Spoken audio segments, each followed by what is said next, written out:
So I was like going through and pulling the ones that were the most important because some of them like weren't, you know.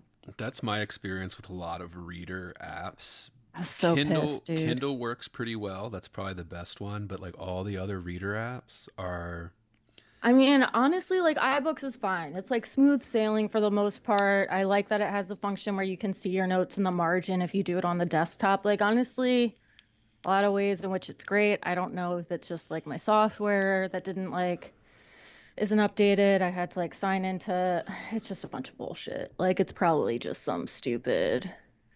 it's more like the software, like that's the thing is that it's the software works fine for its main function, which is to read PDFs or whatever, you know? But then when like these little functions that just don't work, Dude, like oh, yeah. you can export your notes, but like you can't really because it doesn't work. Or And then like you like can't in the mobile app, but you can on the desktop. And for right. whatever reason, even if I checked the box that was like, share notes across devices, share highlights and notes across devices, it didn't import that way. Yeah, Apple And I was does like, that. oh, this Yeah. will be easy. And it just didn't import. And I was like, I could delete it from my library, but I was like, no, I'm gonna like, I don't want to risk losing all my shit. Like, not right now. This is not the day. I set myself to inactive on Slack. Oof, man, yeah, that's a hell of a copy. I would say that we just plug like, I'm sure that's a nice copy to have if you're like interested in reading all of Fitzgerald. I honestly don't know that I am. I have two. I read I would two of the also novels plug in it. what is it? Mass market because it's like $5 or some shit. Yeah, I almost bought it. But I was I like, no, there's got to be two copies of this at my house. There weren't. I only bought this crappy kind of print on demand one because yeah, it had all four of his novels in it, Yeah. and I'm a sucker for that. So I'm just like, all right, if it was like 20 bucks, I'm a like for sucker twenty for like a bucks, flimsy copy I can carry and around. if I But bought, that's I could buy the four, $5 copies. It would be the same price. So I just like did it all in one book, and I was just like, yeah, fuck it. He's old enough that this stuff is in the public domain and stuff, so that people are just doing like print on demand versions, whatever. yeah, I mean like you can also just get it for free on Apple Books Yeah, also like it's so or popular. I'm wherever. sure Yeah. I'm sure it's free online everywhere. Yeah, there are a bunch of audiobooks that are free. There are multiple versions that are free. And then like if you're a sucker, you can pay for the Jake Gyllenhaal version, which I don't know why you would. Like, Jake Gyllenhaal version. yeah, there's a Jake Gyllenhaal version that he narrated. There's a lot of that. Oh, an audiobook? Yeah, there are a Okay. lot of Yeah. those. And I'm like, they're almost never, with the exception of a few like maybe if like Tim Curry is reading one, like he'll be good because What's he like normal? does that. Yeah. It's But normal to like have like then sometimes you get actors. like Gyllenhaal, and I'm just Yeah. like, yeah, I don't like you're reading like slowly, like you're trying to act it, but like it's not. That's not what we're doing. Like, don't do that. But I don't know what it is, man. Sometimes it just pisses me off. Yeah, I don't have much experience. I mean, I've listened to audiobooks, but I find that I prefer to not listen to them. I But it's like yeah, I mean they've always done actors. Like yeah, hired if it's a big enough book, they'll hire an actor it to do the depends. audio reading. And sometimes it works out, like you said. Sometimes they get an actor in there that can really like bring something out of it, like really All you bring need is a stuff decent to it. voice actor or like someone Yeah, who's a good reader. somebody Like, do cartoon voices, but Gyllenhaal is somebody like they're just doing that. I remember Matt Damon did like an audio narration of the people's yeah, history after the Goodwill Hunting thing. it's a shame. You know why they hired Matt Damon? I mean, not just because he's a famous actor, because of that fucking line in Goodwill Hunting Yeah. when he's talking to him. He's like, you fucking people baffle me. He's like, you spend all these money on books and they're the wrong damn books. He's like, what are the right books, Will? He's like, hey, whatever blows your hair back. And he's like, you read The Complete History of the United States, Volume 1. He's like, what you should really read is Howard Zinn's A People's History of the United States. That book will knock you on your ass. That's the exact line. And then they had Matt Damon start narrating the audiobook for People's History of the United States. Sounds like a terrible idea. Have you read that? As a listener, I Yeah. mean, like for me as a listener, I would hate that. I, No, I I haven't. We have a copy. yeah, everybody bought a copy when it came out because Howard Zinn's People's History of the United States was like Yeah, it's Bill's huge. book. Yeah. I bought it and read it, and it was, I was too young when I read it, but at the time I was like, yes, it's like a secret. He's revealing a secret. you know, it's like, yes, Yeah. it's secret history, secret. I believed it too. I was like 18 reading this book. Yeah. But it's written like a fucking textbook, dude. That's what bothered me about people. Because, I mean, he's a fucking history professor. So, like, it's written like a fucking history textbook, and it's fucking boring. Like, there's no, I don't really like nonfiction books either because of that. Unless you have a really good writer. Yeah, if it's a really good writer and it's nonfiction, then it's like very enjoyable. Well. Yeah, then it's enjoyable and like a pleasure to read. I was talking some to of you, the Nazi ones are good. The Nazi ones, yeah, dude. Nazi ones are usually good. I mean, every year there's like a new Nazi book, yeah. Supposedly, this one reads like a novel almost, but I haven't read it yet. Story of a Secret State. Story of a Secret State by Jan Karski. He was like What is that about, Hitler or the Nazis? Yeah, well, it's a Holocaust memoir. Oh, okay. Let's see. He served as a liaison officer for the Polish underground during World War II and carried the first eyewitness report of the Holocaust to the mostly unbelieving West. Right. So, yeah. Huh. Yeah. Sophie and I joke all the time. People know, like, the Hitler genre of book. There's like it's just like a genre of nonfiction book now, like the secret Hitler's secret Jews, right? Or like Hitler's secret army, or like it was the one that I favor. The one you'd recommend for is Hitler's Jewish soldiers. Yeah. Fascinating. It's not one that you might not want to like sit down and read it, but it's certainly a good coffee table book. Start a conversation in your house. People come into your house, they'd be like, "So, you a fascist?" Or there are some fascinating portraits of like people throughout their experience of the war. Like, there is this one guy where it was just like, here's an image of him before he was found out, and here's an image of him after he was found out, and the images are pretty different, like, but only because of what is happening on his face. And then there's this guy, this one guy, oh pretty my God, horrific, you're saying? Like, I mean, it just like the, like, it goes from like, I'm a young soldier and healthy, I'm just a strapping young man to like, oh shit, to I was starved systemically for not years. Even that, just like, I'm going to die in a minute because they just found out that I'm a quarter Jew. Right, yeah. So, well, because that's what it's really about, right? Because even if you were like, if you were Jewish and you could get away with, like, survival mechanism, that's what it was. It was like, so, as detestable as it might be, a lot of it was about just trying not to be found out. A lot of them were found out.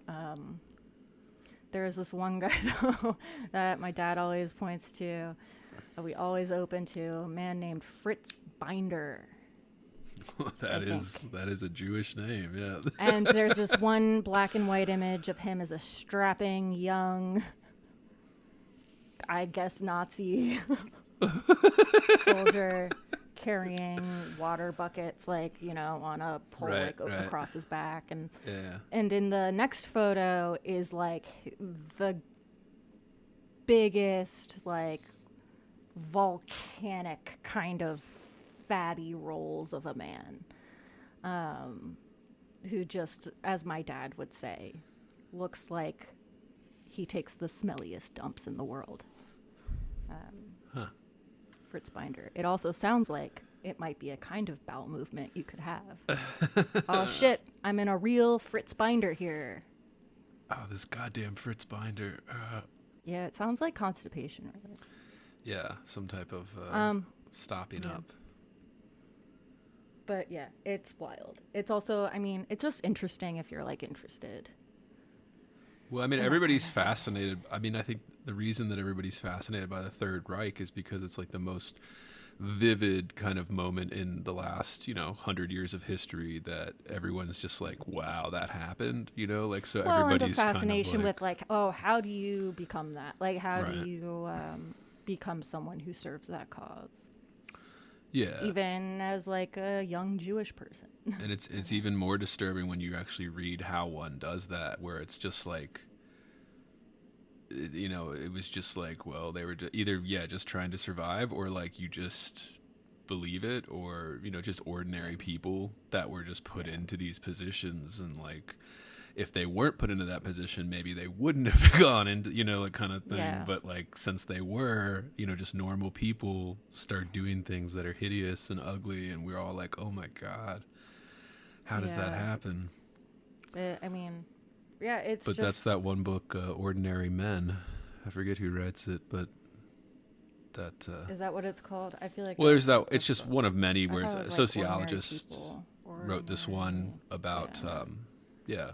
just how, when they marched into Poland and then made the Polish be the guards at the camps kind of thing. Yeah, you're right. Ordinary Men. How did that happen? Like, these people...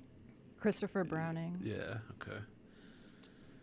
Interesting read if you're interested in that kind of stuff, but sometimes it can get pretty dark and like, yeah. I mean, it's all really dark. Yeah. Another good one is The Light of Days. That's about the women's resistance in Poland. Yeah, and I remember having to read like, Elie Wiesel and stuff. Like, I remember having to read that in school as a kid and really liking it. And then, yeah, I mean, a lot of these books they do give you in school if you're... Yeah, this one's Judy Battalion, The Light of Days. It's pretty recent, I think, actually. Oh, yeah, dude. Sure way to get a book deal. Write a book about the Third Reich, dude. And, like, the atrocities that happened in, like, the 20th century. I imagine it's a pricier book. I got this copy used. I recommend getting it used. It's a good read. I say that I have yet to finish it. I guess there was something online I kept seeing this week of people posting the statistics for book sales for last year. Mm-hmm. And it is pretty fucking dire, regardless of genre, regardless of popularity, Yeah. it's pretty,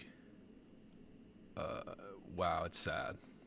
We're Well, literally overseeing the collapse of the industry. That's what finds me so crazy to me. All these people insisting they love books, insisting they love this stuff, and then they're just like presiding over the collapse of literacy and the actual publishing industry to irrelevancy. Nobody cares what the latest hot book is. Nobody gives a shit who the latest author is. Like, it's cultural irrelevancy. And then you see it just kind of compound. Like, nobody is... That's like, the even thing, the though, bestsellers... there are still those that care. I have this friend, I was talking to her. I just mean and, they you know, don't care even, enough like, to buy the books. It's just small niche community that yeah, does. there are So these communities, us, but I your guess, friend, yeah. Our listeners, I mean, maybe. well, I even like, think like my sister, like, who, you know, educated. reads far more in a month than I probably do in 2. And she'll Educated she's read it professional. all. Yeah, she's educated professional. Just And she will still, like, you know, be like, all right, I'll read the Pulitzer, like, right. Yeah. you know, and she reads a lot. But, you know, I talk to people about it, and, you know, while they still, like, rely on these things, or they'll, like, hear someone talk about, like, a new author on a podcast or whatever it is, and, like, it was funny, I was talking to my one friend, and she was just like, man, I'm just so disappointed. Like, I had to, I don't know, I finished this book, and, like, and she's, like, been raving about it for, like, in a bad way, Right. like, for the last couple of weeks, that she's just so mad about this book. But I guess we shouldn't say what the book is. I mean, I don't even remember what it's right. called. Yeah. We don't want to spread unnecessary. No, yeah. I mean, it sounded like it was just a situation where there was a lot of telling and not showing, and it was very kind of, I don't know. But yeah, I don't know, I've talked to a couple people about that where they're just like, yeah, I just don't, it's the struggle to sift through everything, right? You're going to get 800 million recommendations of whatever hot new book someone is pushing somewhere, whether it's like because they had that connection and it was a friend, or it was, you know, just something that is closer to their personal interest, and that's fine. But it's really hard, I think, Well, for I a think lot of people to find. there's there's more than ever, right? I saw it was a viral tweet a couple months ago, but I thought it captured something that was very accurate about almost every industry right now, where it just said everything is more popular and more niche than ever, like simultaneously. And it's a very weird dynamic that like we've managed just to create for ourselves, that like things can be super popular while at the same time having like half the population have no idea what it is, you know, like type thing. Yeah. Books fall into that. They're kind of way down on But the it's such, list. yeah, I mean, it's already such a small community, I think. Well, and they keep Well, narrowing it further. I don't know. Entire Maybe it isn't. genres Like a are lot neglected. of fucking people read. Maybe it's just because, maybe I just feel that way because everyone in my immediate sphere reads. Same, but I think that makes it so that we're not seeing the larger picture because we are so, you know, we're come out of a certain Sure. type of class or whatever. We're educated to a certain level. We actually have degrees in reading books. So, I mean, it's like we're a certain type of person. But even people who don't, I think some people like grow into reading. Sure. I think Right? people Like mature. I think, and you know, it might not be like someone don't who's think- like reading novels. It might just be like, you know, a mom who's like really into reading Nicholas Sparks, and like that's fine. Well, this is That's fine too. This is why I always try to get at when we talk to authors about the industry, because it is this kind of, you market yourself. The big presses do not market your books anymore. They have shrugged off that responsibility, and then they shrug their shoulders when the sales are low and they make no money and lose money on the book or the investment. Think of like the genres that are being absolutely completely neglected right now. There are just only a few genres that you can even publish books in. Most of it is, well, mostly you can get if you walk into a bookstore, any bookstore, even like You the mean major in, chains. in like fiction, or I mean all of it. So even in like, there's a couple options of fiction. There's only a few options where you can get this kind of second, third gen immigrant story. That's literally all that's published, or, you know, a few other, but like the entire genres are just being neglected from this area. Then you could get political nonfiction is basically the only nonfiction you're allowed to get published, or they'll bother publishing because they think that's what sells, and that's what's sold for the last couple years. But even now, if you look at the numbers, like that is going down. All these types of like there's just, and not just that, you talk about the political polarization. So like most of publishing seems that they only care about marketing to one half of the country, one half of the audience. And then they're just completely neglecting, actually actively shunning the other half of the audience that they could get for book sales. So again, sales don't seem to matter to these companies anymore. They seem to be prioritizing something else.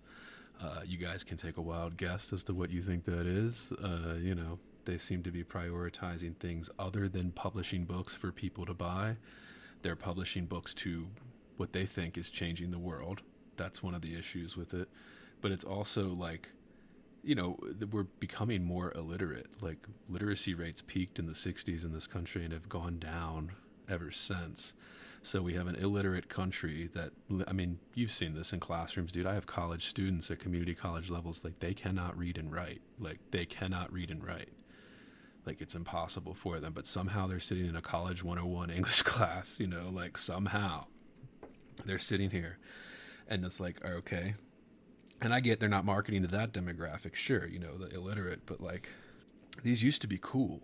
Like it used to be cool to have read the latest hot book and know about it and talk about it. You know what I mean? And, you know, John Waters has made this argument, you know, 2 decades ago and shit like that. Plenty of people. But there is this cultural irrelevancy around books, novels, poetry has been going on even longer than novels, but like it's incredible. And I've been going on a Harold Bloom kick recently, as I always do, because this is a Harold Bloom podcast. I've just been watching a lot of his YouTube interviews, a lot of like his essays, and he was saying all of this in the 80s and 90s, and it's only been proven correct in terms of what we're dealing with now. The thing is, like, I can't help but feel like there's a lot out there that I would really enjoy.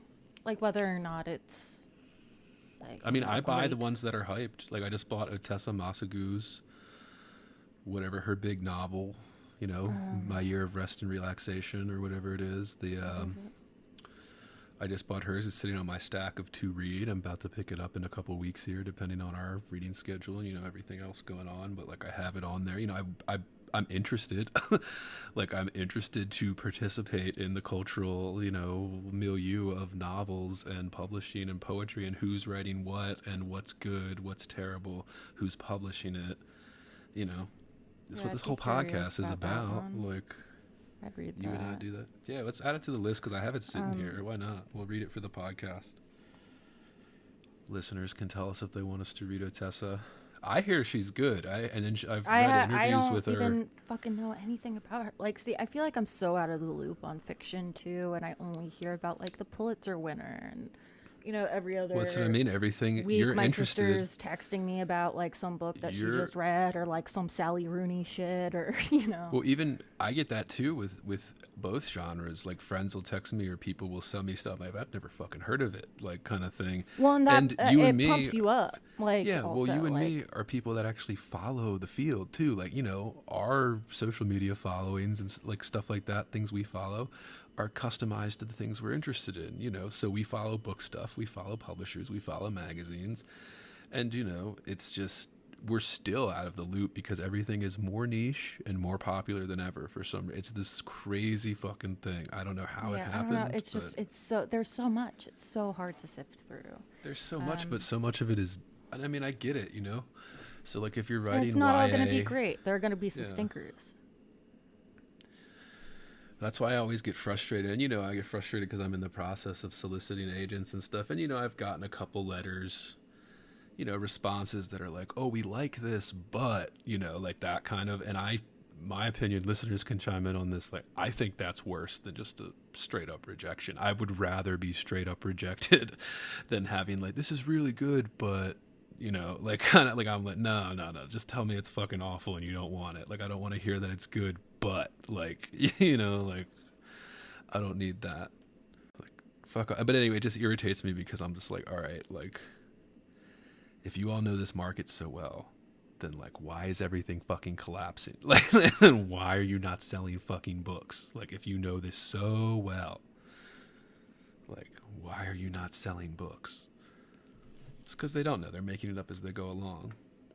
But anyway, enough of that. Even now, we do something like The Great Gatsby. We think something like The Great Gatsby would get published today, or would it get passed over by the geniuses that know the market so well? Honestly, I don't know. For this one, I don't know. I would say no. I mean, well, I think for some obvious reasons. And I mean it right might be now. I don't excluded. mean, yeah, like, I don't mean like 5 years ago or 10 years ago or, whatever, the 90s. I mean literally right now, and literally the most censorship that I've ever lived through in my life, where, like, I do not think that a book like this would get published. I mean, so speaking of authors, genres that are just completely vapid, like there's just nothing taking the place. I'm a huge Vonnegut guy. There's nobody writing like that. There's nobody filling that void of like the men that like Vonnegut kind of thing. And Vonnegut wrote mostly for men, and so okay, I get that, right? It's a more narrow market than like everybody type thing, but like, yeah, I wish somebody would be writing like that. I wish, but again, like, maybe they are. They're just not getting published in the mainstream areas.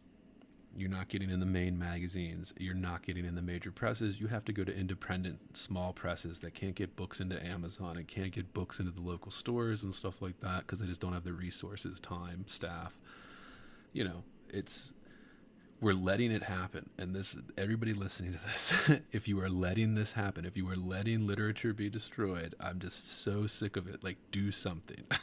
Try to not let it happen. Like, if you have any position, agent, editor, publisher, if you're just a fucking intern at the publishing house, like, do what you can to try and make this thing cool again. Try and make it like culturally relevant, and stop like making yourself irrelevant and losing money. I don't know what is going on, but, and if you look at the movies that are being made of books, the big bestsellers get movies. In the last 5-6 years, the big bestsellers, of course, get movies made.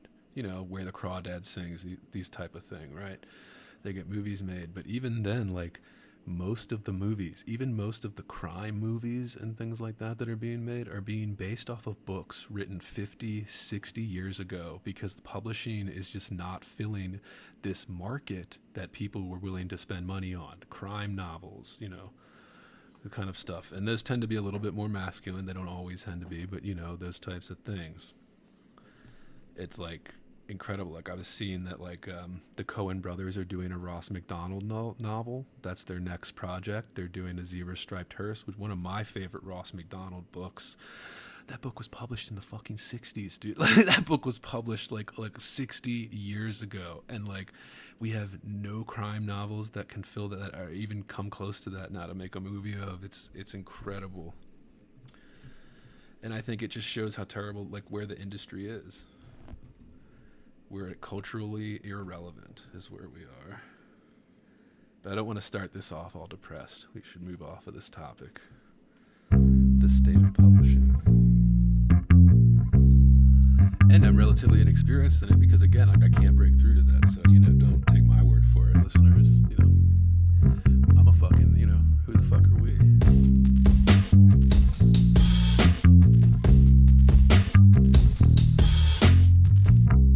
Heavy.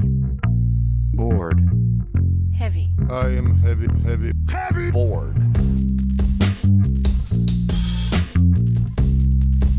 I may say that the male is entirely hostile. No! Inner. Resources. Life, friends, is boring. We must not say so. Who the fuck are we, Andy? We're fucking heavy bored.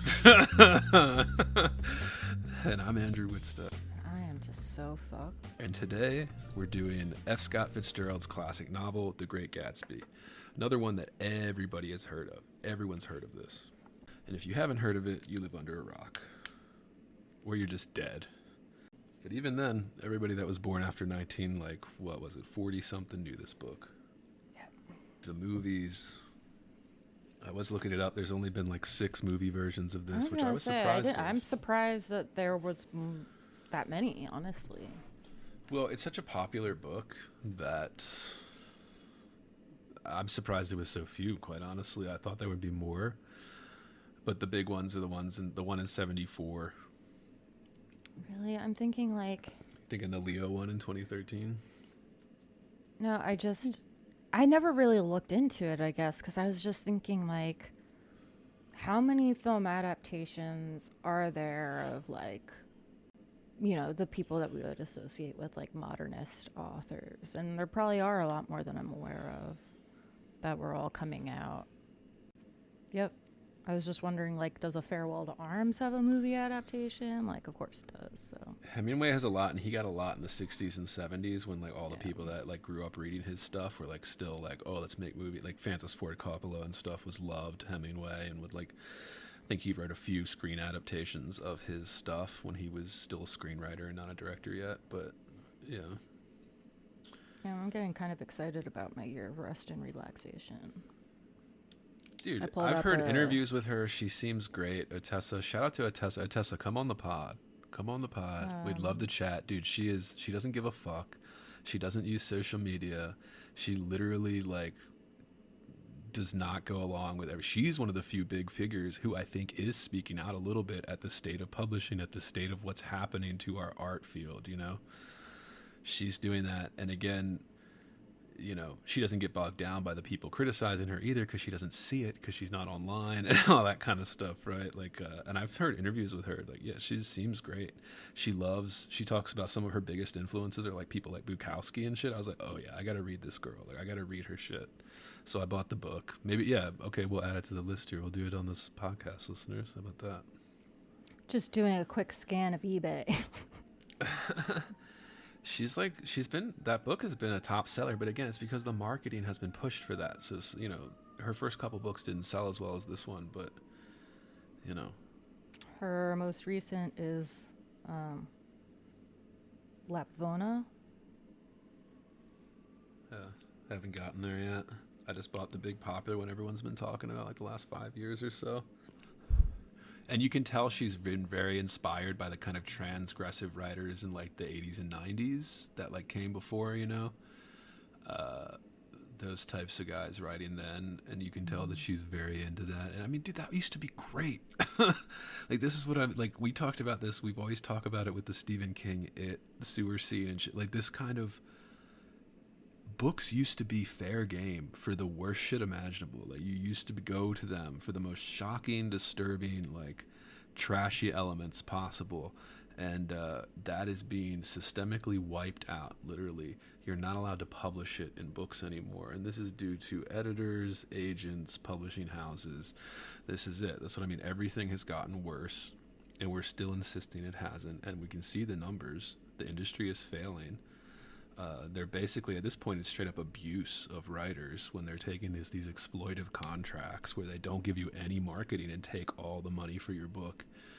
It's incredible that we've reached this point. And one of the interesting things about those statistics, Colleen Hoover, that romance writer who self-publishes all her stuff, she literally was in had 8 of the top 20 books this past year. Damn.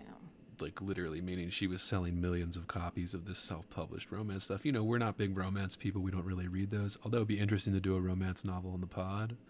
Listeners, send in Rex. We'd like to, we have no idea about romance genre, so I don't know. I was thinking we'd do like a Danielle Steele book or something just to whet our appetite. I don't know. Listeners can chime in, see where we should head in the romance direction and do a heavy board episode. But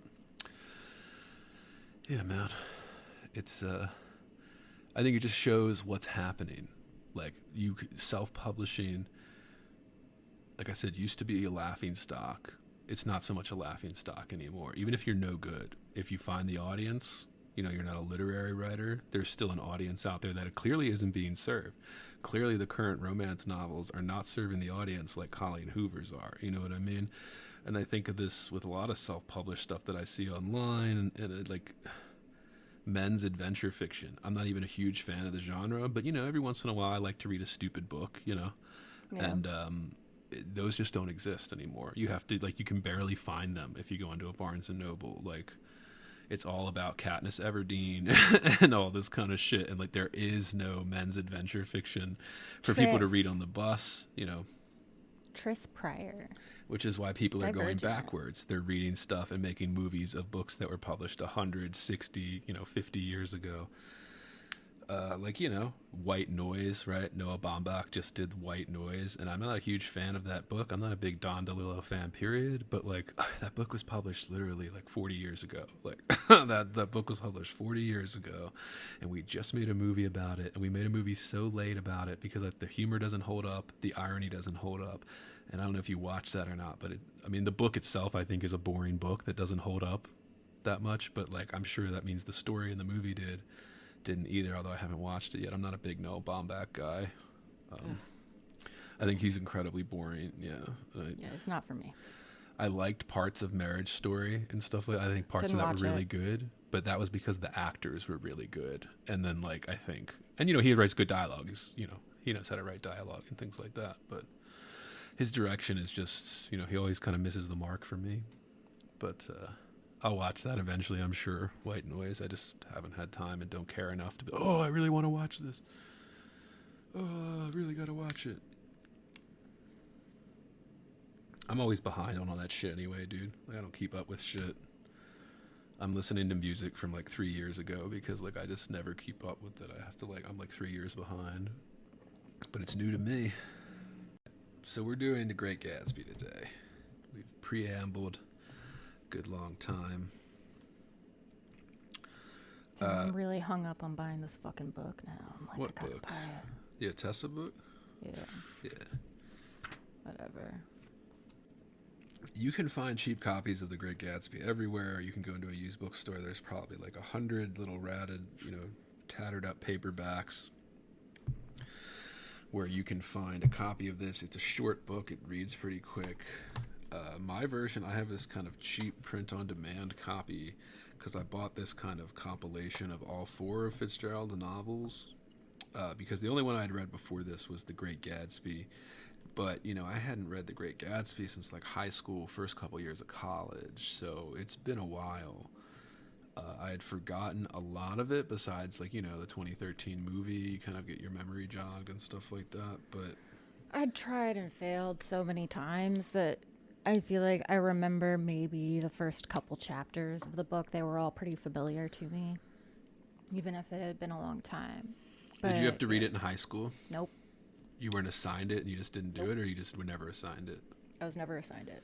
I was assigned it in high school, and then in college I was assigned it a few times. I was never once assigned this book, not once. Huh. Interesting. Which I think maybe I could have appreciated it more in that kind of context. Yeah, and this originally was published in 1925. It was Fitzgerald's 3rd novel, I believe. Was it? I believe so. I mean, I assume that your collection is like in chronological order. No, it isn't actually.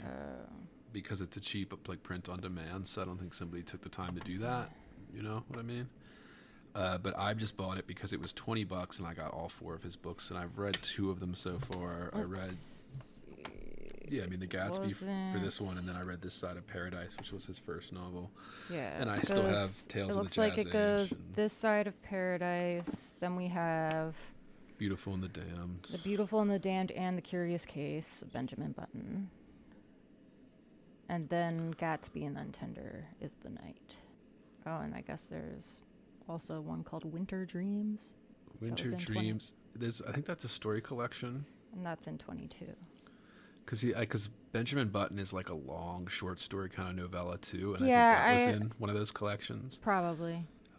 But his 4 novels are Tales of the Jazz Age, The Beautiful and the Damned, This Side of Paradise, and The Gatsby. And then his unfinished one is The Love of the Last Tycoon, that he like died before he finished. Although I've heard the first part that he actually finished is quite good.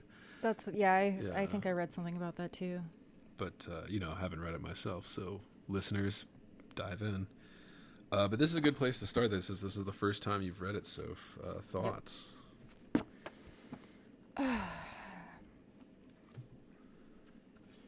So, I have historically not really enjoyed what little of Fitzgerald I have read. I think he's one of the ones that I tried time and time again, when I was a young, strapping, new English major. I was like, I'm an English major, I'm going to read Fitzgerald. I read Fitzgerald now. Yeah. And I don't know if it was like I had been too broken down after reading The Sun Also Rises and being like, I don't know if this is for me. I think, I tried to read Tender is the Night, and every person I've said that to is like, oh, God, no. Like, why start there? Which, oddly enough, I do have a copy of. And, I think I had maybe that sort of in my head. Like, I was aware of Fitzgerald as someone who was, like, clearly talented as a writer, but whose writing didn't particularly interest me. And whether it was because... I don't know. I think maybe some of it is just like the cultural knowledge of knowing The Great Gatsby, right? Like, I went into this essentially already knowing the story, knowing it's been elevated cultural to like legendary significance of this story, knowing that, like, when did that movie come out? When did the most recent? 2013 was the Lerman Leo DiCaprio version. Didn't love that. Which, isn't really about Fitzgerald at all, whether or not I liked the movie that his book was made into. I was sort of in the middle. I liked it more at the end. I think it's a good book. It is... I wasn't, like, super thrilled to be reading it, but it was a quick read. And... it was like one of these weird situations where I find so many of the characters so detestable that I just find myself kind of like recoiling a little bit as I like read certain parts, but not in a way that's like, oh, this is bad, but like in a, ugh, like this person disgusts me. And it took a while in the book for me to figure out whether or not that was like the appropriate response. But overall, I mean, it's a good, obviously it's like a, you know, it's a great novel. I'm glad to have read it. It's not one that I felt especially moved by, though. It didn't tear me up like I wanted it to. And that kind of, I think, disappointed me. And I don't know how much of that is because, like, I already knew what was coming. Or because I already knew... or like I was expecting it or something. Like I was expecting to be broken up at the end, like you're broken up in like the age of innocence, like in, maybe not in the same way. Again, we'll talk about this because we have two different maybe feelings about what kind of story this is. Even like in a House of Mirth kind of way, I'd hope to be like,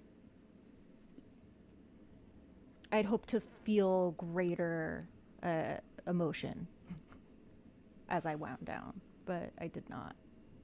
Yeah, I mean, this is definitely a tragedy, but not in that heart-wrenching kind of way.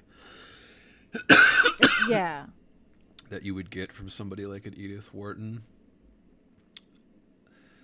I don't know, it feels like watching a car crash and then finding out that there were no people inside and everything's fine. And I think that's mainly, we'll get into this, but I think that might be because of how Fitzgerald chose to have the narrator tell the story as like being a character while relaying what's happening, so that like the emotional resonance that's happening between Daisy and Gatsby you don't really see firsthand like you would in a Wharton novel type thing. But yeah, I would say this is definitely Fitzgerald's best work. There's definitely a reason why this is the book that everybody remembers and not like his other ones, you know. Most people didn't even know The Curious Case of Benjamin Button existed before the Brad Pitt movie and stuff like that. You know, he was not as famous that fucking for this. movie, dude. Yeah, very weird. Fucking hated it. I had to see it with my family. I fucking hated it. But this Don't is show me this definitely... wrinkly old man baby. Yeah, that was the weirdest part, dude. Because the CGI wasn't quite there yet, and they had like Brad Pitt looking like 20 years so old, fucking and long, then they had and like there's so much like voiceover, and I was like, get me the fuck out of here. Yeah. So like this is the one, and the reason it is, like Sophie said, it's short. It's the shortest of his novels. It reads very fast for those of you that are interested and haven't read this already, or want to reread it. Because again, I don't think I would have thought of it the way I'm thinking of it now. I don't think I did think of it the way I'm thinking of it now when I had to read it in high school and things like that. Like, you know, high school, the teacher's reading out of the kind of textbook where they're telling you, you know, the color green on the dock is symbolism for bullshit, and then like T.J. Eckelberger's eyes are like God's eyes. Well, there was a lot of all of the symbolism. Right. It's And a heavily symbolic book. I don't necessarily, I mean, I guess they could say that, but I guess it's just my personal, I hate when people start pulling these threads that are maybe there, but we don't know, and they're just going to pull them out as like, this is a theory on it, and this is actually how you should interpret. I'm like, well, you know, we can get theoretical, but yeah, it's hard for me. You know, I'm such a cynic about this kind of formalist, like what matters is the book in front of you. What matters is, you know, the poem in front of you. That like, when we start going into the realm of what's it symbolizing, I just feel like we're wasting time because we're never going to get to the end of that, you know? I mean, I feel like it's so obviously and intentionally there. I feel like that's like one of Fitzgerald's things. Like, he's so... like, you can feel it, him trying to build meaning through, like, these small moments, these little motifs that occur. And it may be why this is his most successful book, because when I was reading that, he does something similar in his first book, This Side of Paradise, which is basically autofiction, but like he doesn't quite capture it. He's trying to do these kind of like symbolic gestures or these little scenes that would lay onto like a bigger layered piece of like, you know, symbolism. It was like he doesn't quite achieve it. But in Gatsby, everything of his quirks just works. Like, you know, better than the other stuff. But overall, yeah, I read it very fast. I thought it was great. I'm with Sophie that the ending is a little long because we have this kind of Nick Carraway carrying on the story after, and like that last chapter, I was just a little bit like, all right, do we really need to have Nick Carraway telling all this stuff? Well, I think some of it felt important to me to tie up. Because I think it was also intended to be revealing. Like, if you hadn't figured out the kind of people that we were dealing with in the first 8 chapters, it was in chapter 9 that you figured it out. Yeah, and when I was reading this, I started noticing things that I would see in more contemporary writers that were clearly inspired by Fitzgerald. The way he structures gossip and things like that in the novel got me a very much like Bret Easton Ellis, American Psycho vibe kind of thing. And I think Bret Easton Ellis has very publicly said that Great Gatsby is one of his favorite books. He's read it more than any other book. And it's clearly a huge inspiration to his entire career. So like things like that, you can see people, writers over the last 100 years since this was published, be inspired by it. I mean, I think this book was actually a flop when it came out, wasn't it? Like it didn't sell. No idea. I think it didn't sell. And there's a rumor, I don't know if this is true, listeners can check, there's a rumor that like the story, sometimes the legend matters more than the actual reality, but like the legend is that this was a flop and it got this kind of revival during World War II because when they were handing out books to the soldiers, like American soldiers, they would hand out supplies, so they'd hand out cartons of cigarettes, chocolate bars, whatever it is that they're handing out to the soldiers. They would also hand them paperbacks, and they would print these like cheap paperbacks for the soldiers that had like these 2 short novels in them, and like one of them was The Great Gatsby. It was like 2 novels in a single book. And then, because that was like one of the few books they were handing out to soldiers, it got passed around, the barracks and stuff, and then everybody ended up reading it and like loving it, and it got this huge revival kind of post World War II. That's where we saw a movie version that still exists, I think in 1949, and then the rest is history type thing. It got kind of canonized in this way, and it's a lot of books. When we did Moby Dick, this is kind of what happened to Moby Dick. Like although that wasn't handed out to soldiers, at least that's not the legend of it. Scholars kind of got obsessed with it, 40 years after it was published, and discovered the merits and like, well, we overlooked this one kind of thing. That happens a lot because why? Well, because we're only human, right? Like we can only, and this is why we encourage you to buy a copy of these books, keep them on your shelf, read it again later in your life, because when you're 30, this book's going to mean something different to you than when you're 18, forced to read it in high school or even younger in a lot of these schools. When I was a 14, 15-year-old, do I think I would have noticed what I noticed this time? Absolutely not. Like, absolutely not. But yeah, overall I liked it. And you said you didn't hate it, but you weren't crazy about it? I wasn't in love. Well, it was just, I was trying to figure, I just hated the characters from the beginning. I don't think you're All of supposed them? to like them. No, not all of them. See, I was it's skeptical interesting. of Nick at first. I was For skeptical of me- our narrator. Yeah. That's a lot of scholarship I saw here. I was obsessed with Nick Carraway. But like, for me, I was almost like rooting for Gatsby Well, I think that's sort of, when I was reading it. yeah, I feel like we're Which almost, is like there's maybe this like weird thing. I think he's like a tragic figure, but also not quite anti-hero, but not quite unlikable. right, but there's like But the there's something charm. kind of repulsive about him Yeah. that I think that they're kind of explained. Those things are explained to us throughout the novel in various ways through the eyes of Nick. But especially when we are not supposed to like Tom, who is just kind of like a racist asshole. Yeah, I think his and first like a first dialogue is womanizer about the and- white race. Oh yeah, it yeah. is. But right after that, That's like there his was this first quote dialogue. that yeah. I was like, oh yeah. It was in the first chapter, and we get from Nick, there was something pathetic in his concentration, as if his complacency, more acute than of old, was not enough to him anymore. I feel like this is a theme that comes up, and that happens right after the the race relations passage. Yeah, and keep in mind, this was published in 25, guys, so literally segregation was a thing, right? Literally literally professors at Harvard were publishing race science garbage, okay? That's what was happening in 1925. So, white people were, still doing this kind of superiority thing, and, people argue it's still going on, but, it was really bad. It was really bad. Think of it this way. We were in between two world wars, the second of which was a Holocaust. Yeah.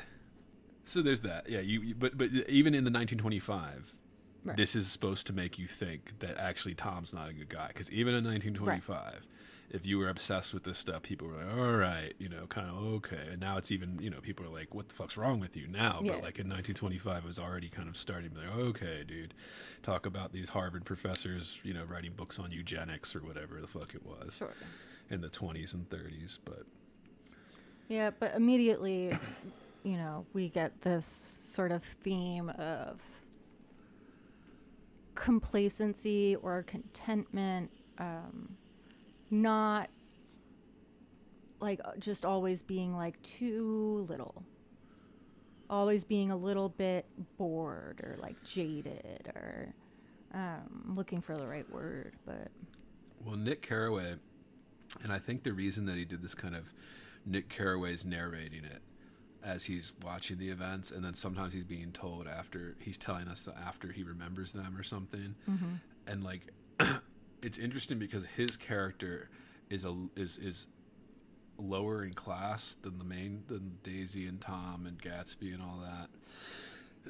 Even though we learn Gatsby's faking it, but it's he's almost judging them as he's narrating the story to us. He's giving us little things about how they look disinterested or bored with what they're saying. They don't actually believe what they're saying. He's giving us these kind of narrative, his own input into what's happening in the story here. Some of the descriptions of the Jordan Baker character I think were pretty good too, with Nick describing what it was and their kind of weird kind of love that wasn't actually love, kind of convenience of kissing each other. And they say kissing, but it was 1925, right? You couldn't say they were fucking, but you couldn't print that in a book, which is nuts to somebody like us that grew up in where that wasn't a thing. But yeah, all that good stuff. We liked it. All right. Oh, here it is. I was thinking, we get these snippets of him judging it, but it also opens with him talking about, this advice that his father had given him a long time ago. And that advice is, whenever you feel like criticizing anyone, he told me, just remember that all the people in this world haven't had the advantages that you have had. In consequence, and this is a little bit later, in consequence, I'm inclined to reserve all judgments, a habit that has opened up many curious natures to me and also made me the victim of not a few veteran bores. Yeah, one of the lines in that third paragraph of the opening chapter, reserving judgments is a matter of infinite hope. Infinite hope, which I think we quickly learn is going to be sort of an important, I guess a theme, but really only for the most part, I think, in a few places, mostly in Gatsby's world, right? He is like a tragic hopeful. He won't let go of hope. He is hopeful to maybe a great detriment. Yeah. And even after that, we'd get the idea of Carraway giving his judgments on this, reserving judgment as a matter of infinite hope. The very next paragraph, he says, only Gatsby, the man who gives his name to this book, was exempt from my reaction. Gatsby, who represented everything for which I have an unaffected scorn. And it is, so already we get in this kind of, Carraway is skeptical. He's skeptical, and it's interesting, he's really the one that changes through the book, where he's extremely skeptical of Gatsby and then actually really admires him towards the end, kind of thing. I guess we could talk about that, but yeah. Well, he even goes on, no, Gatsby turned out all right in the end. It is what preyed on Gatsby, what foul dust floated in the wake of his dreams that temporarily closed out my interest in the abortive sorrows and short-winded elations of men.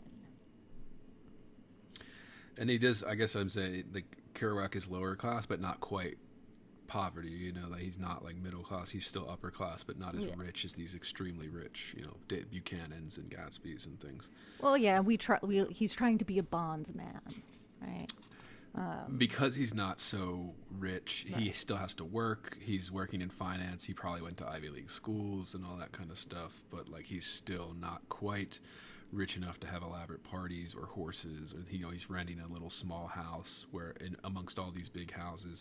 So he's a little out of place, and he kind of is constantly reminded of that as he's interacting with these people.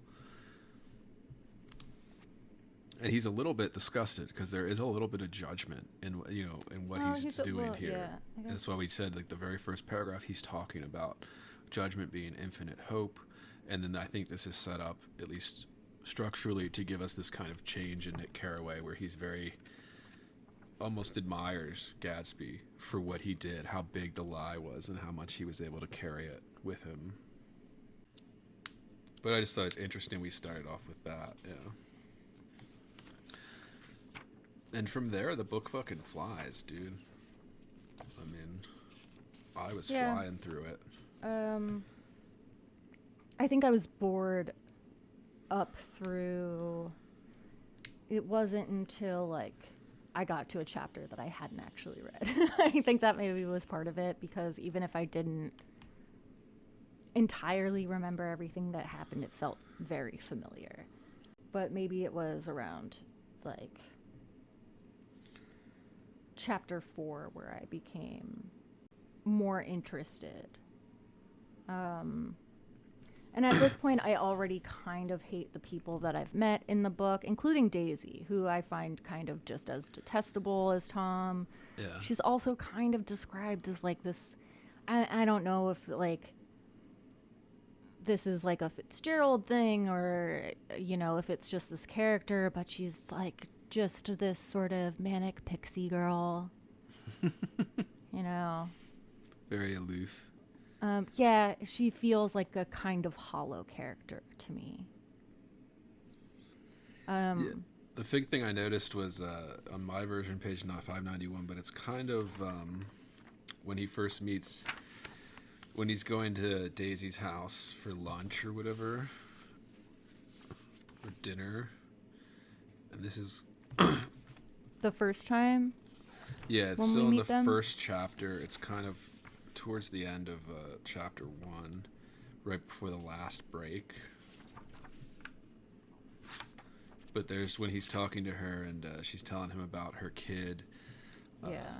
She's like, "Oh yes," she looked at me absently. "Listen, Nick, let me tell you what I said when she was born. Would you like to hear?" "Very much. It'll show you how I've gotten to feel about things. Well, she was less than an hour old, and Tom was God knows where. I woke up out of the ether with an utterly abandoned feeling and asked the nurse right away if it was a boy or a girl. She told me it was a girl, and so I turned my head away and wept. 'All right,' I said. 'I'm glad it's a girl, and I hope she'll be a fool. That's the best thing a girl can be in this world, a beautiful little fool.' You see, I think everything's terrible anyhow," she went on in a convinced way. "Everybody thinks so, the most advanced people, and I know. I've been everywhere and seen everything and done everything." Her eyes flashed around her in a defiant way, rather like Tom's, and she laughed with thrilling scorn. "Sophisticated. God, I'm sophisticated." And she said, yeah, the instant her voice broke off, ceasing to compel my attention, my belief, I felt that the basic insincerity of what she had said. It made me uneasy, as though the whole evening had been a trick of some sort to exact a contributory emotion from me. I waited, and sure enough, in a moment she looked at me with an absolute smirk on her lovely face, as if she had asserted her membership in a rather distinguished secret society to which she and Tom belonged. Things like that, right? You see, I think everything's terrible anyhow. Yeah, but it's also about being a part of this, you know, for lack of a better term, like rich people club, right? Like they're sort of complacent Club. in their in their like comfortable life and want excitement and can't get it.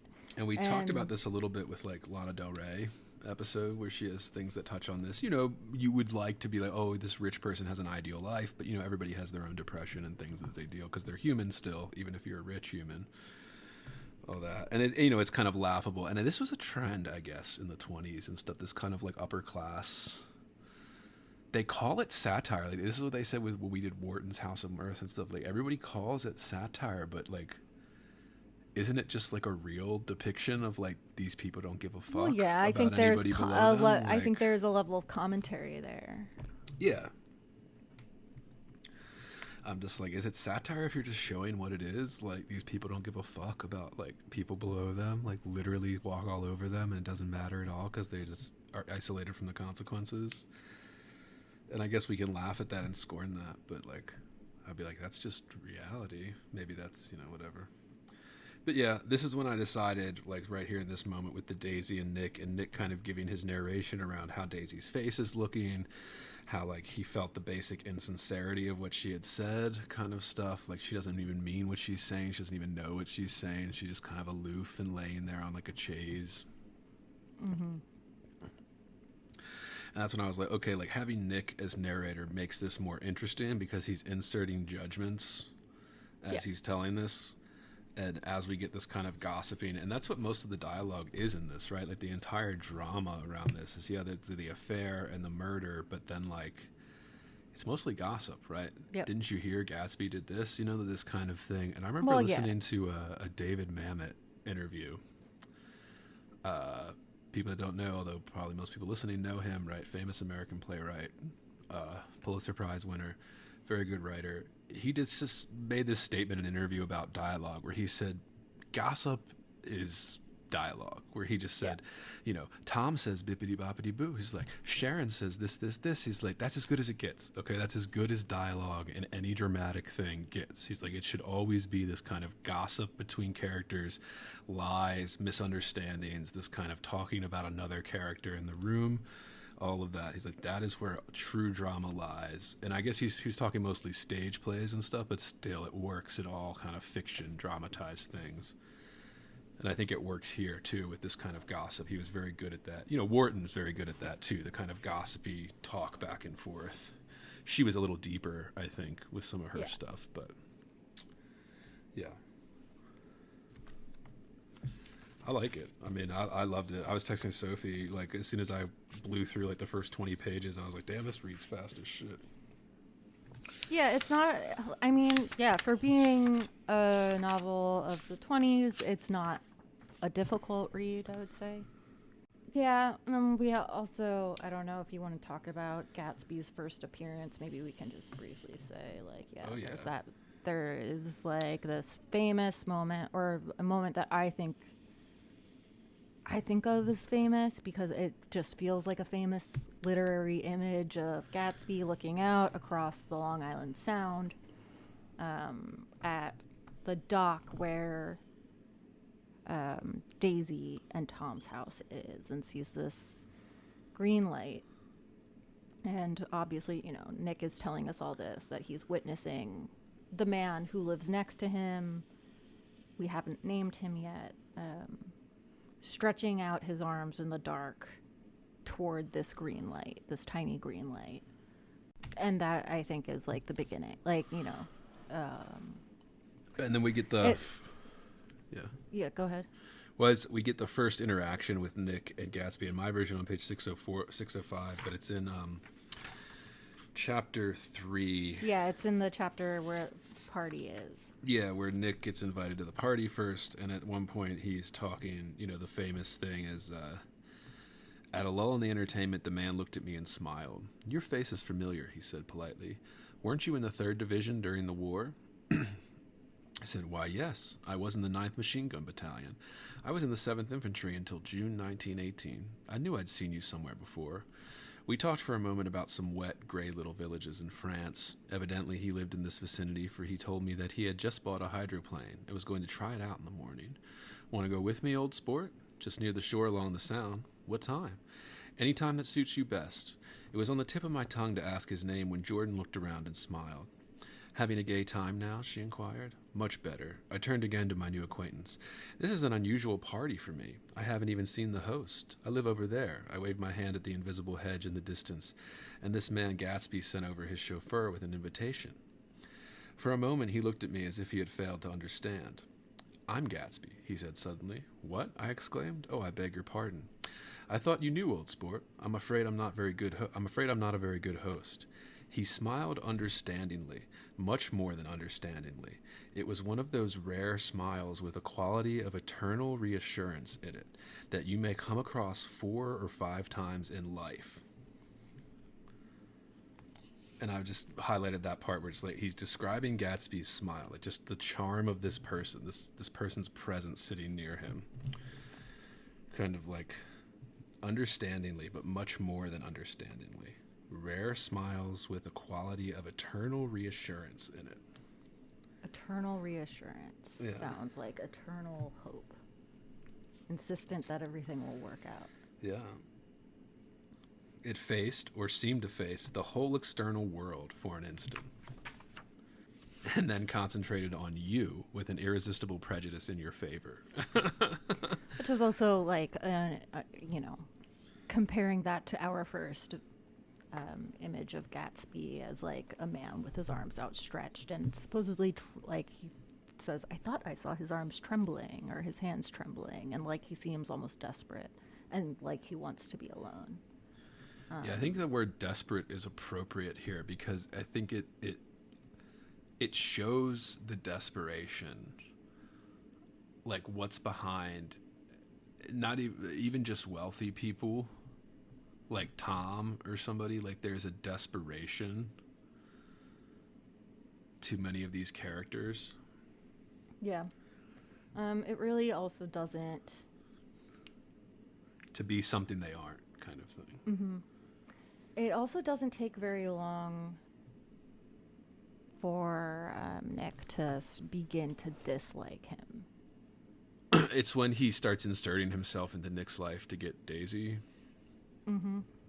That Nick starts being like, well, this is rude, this is strange. Like, yeah, it's when he's like, I need you to have tea with Jordan Baker. I need you to have tea with Mrs. Baker so that she can tell you something that I won't tell you. Like, and it's really weird. There's something really strange about him. And there's something that is also very imposing about him. Not about, like, I'm not talking about, like, the figure, like we would maybe think of, like, Tom as the more physically imposing character. But imposing himself on other people's lives. And sort of forcing other people to play a role in his sort of race to acquire whatever it is he's seeking. yeah. Yeah, there's just this idea of the desperation, this kind of... And, like, the gossip around everything. But also kind of an inability to see how he actually affects other people or how his actions are going to affect other people. And this idea of Nick, when he says at the end of chapter 3 here, everyone suspects himself of at least one of the cardinal virtues, and this is mine. I am one of the few honest people that I have ever known. What do we think? Is Nick Carraway honest? I mean, I found him to be a trustworthy narrator. Except for, like, I mean, I found him to be a little bit egotistical at the beginning in his own descriptions of himself, but as it went on, yeah, I think I trusted him as a narrator. Which surprised me because of statements like that. And this is a technique, and I know there's lots of stuff said about Nick Carraway as narrator and scholarship over the last 100 years, but it's like, when you're reading a novel, one of the techniques you can use as a writer for a reader to experience is readers don't have a choice but to trust your narrator, right? If you're taking the novel seriously and engaging in it, reading it, you're trusting the person telling you the story. You know, even Well, if right. it's a You can narrator. intentionally create And then you can subvert that. Yeah, that's what I mean. That's an what I was getting at, yeah. unreliable narrator, right? Right. You can subvert their expectations through that. So the narrator's telling you something and then you show them something else, Right. kind of thing. You can use that to your advantage. And it doesn't quite what happens here, but it's like along those lines. Just, you know, for the writers that, the book people that are listening with the structure of this. Well, what do you mean? Because did you find him to be trustworthy? Or did I you did. have like a similar reaction to me where it was like you were skeptical at first and then less skeptical? Because I felt skeptical of him at first. I didn't feel skeptical of him really at any time, besides maybe when he started talking very highly of himself. Like, this is one of the few honest Those people were that the I've places. ever known. Yeah. It is interesting because I personally struggle with some of this too, whereas like I really don't, like, it's hard for me to not be honest about things. Like, it eats me alive kind of thing, you know what I mean? I don't know if that has to do with how you're raised or whatever, Catholic guilt, whatever it is, like this kind of like, I can't willingly lie to people. Like, it's very hard for me to do that kind of thing. So I get where he's like, he believes himself to be honest, but, you know, you can still lie to yourself. But, you know, are there moments in here that we could point to where he's lying to himself? I think we could make an argument, but then I was like, you know, then you go to the actual structure. You know, when you're reading a book, you're buying in, like, you're being immersed into this person's world, into this world. You're creating a new world, even if it's fictional, right? Even if it resembles the real world, it's still like a fictional kind of.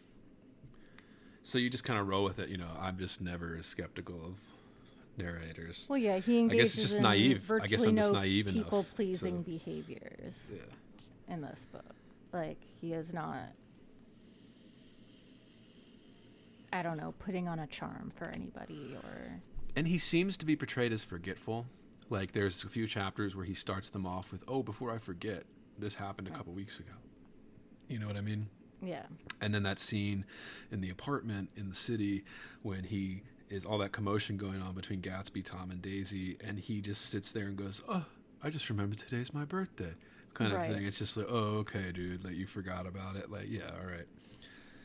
But, like, yeah, things like that, maybe a little disingenuous, but, you know, we can get nitpicky, but yeah. Overall, I liked Carraway, and I think, like you said, I kind of liked him more at the end, too, when he was just kind of so flabbergasted that nobody cared, kind of thing.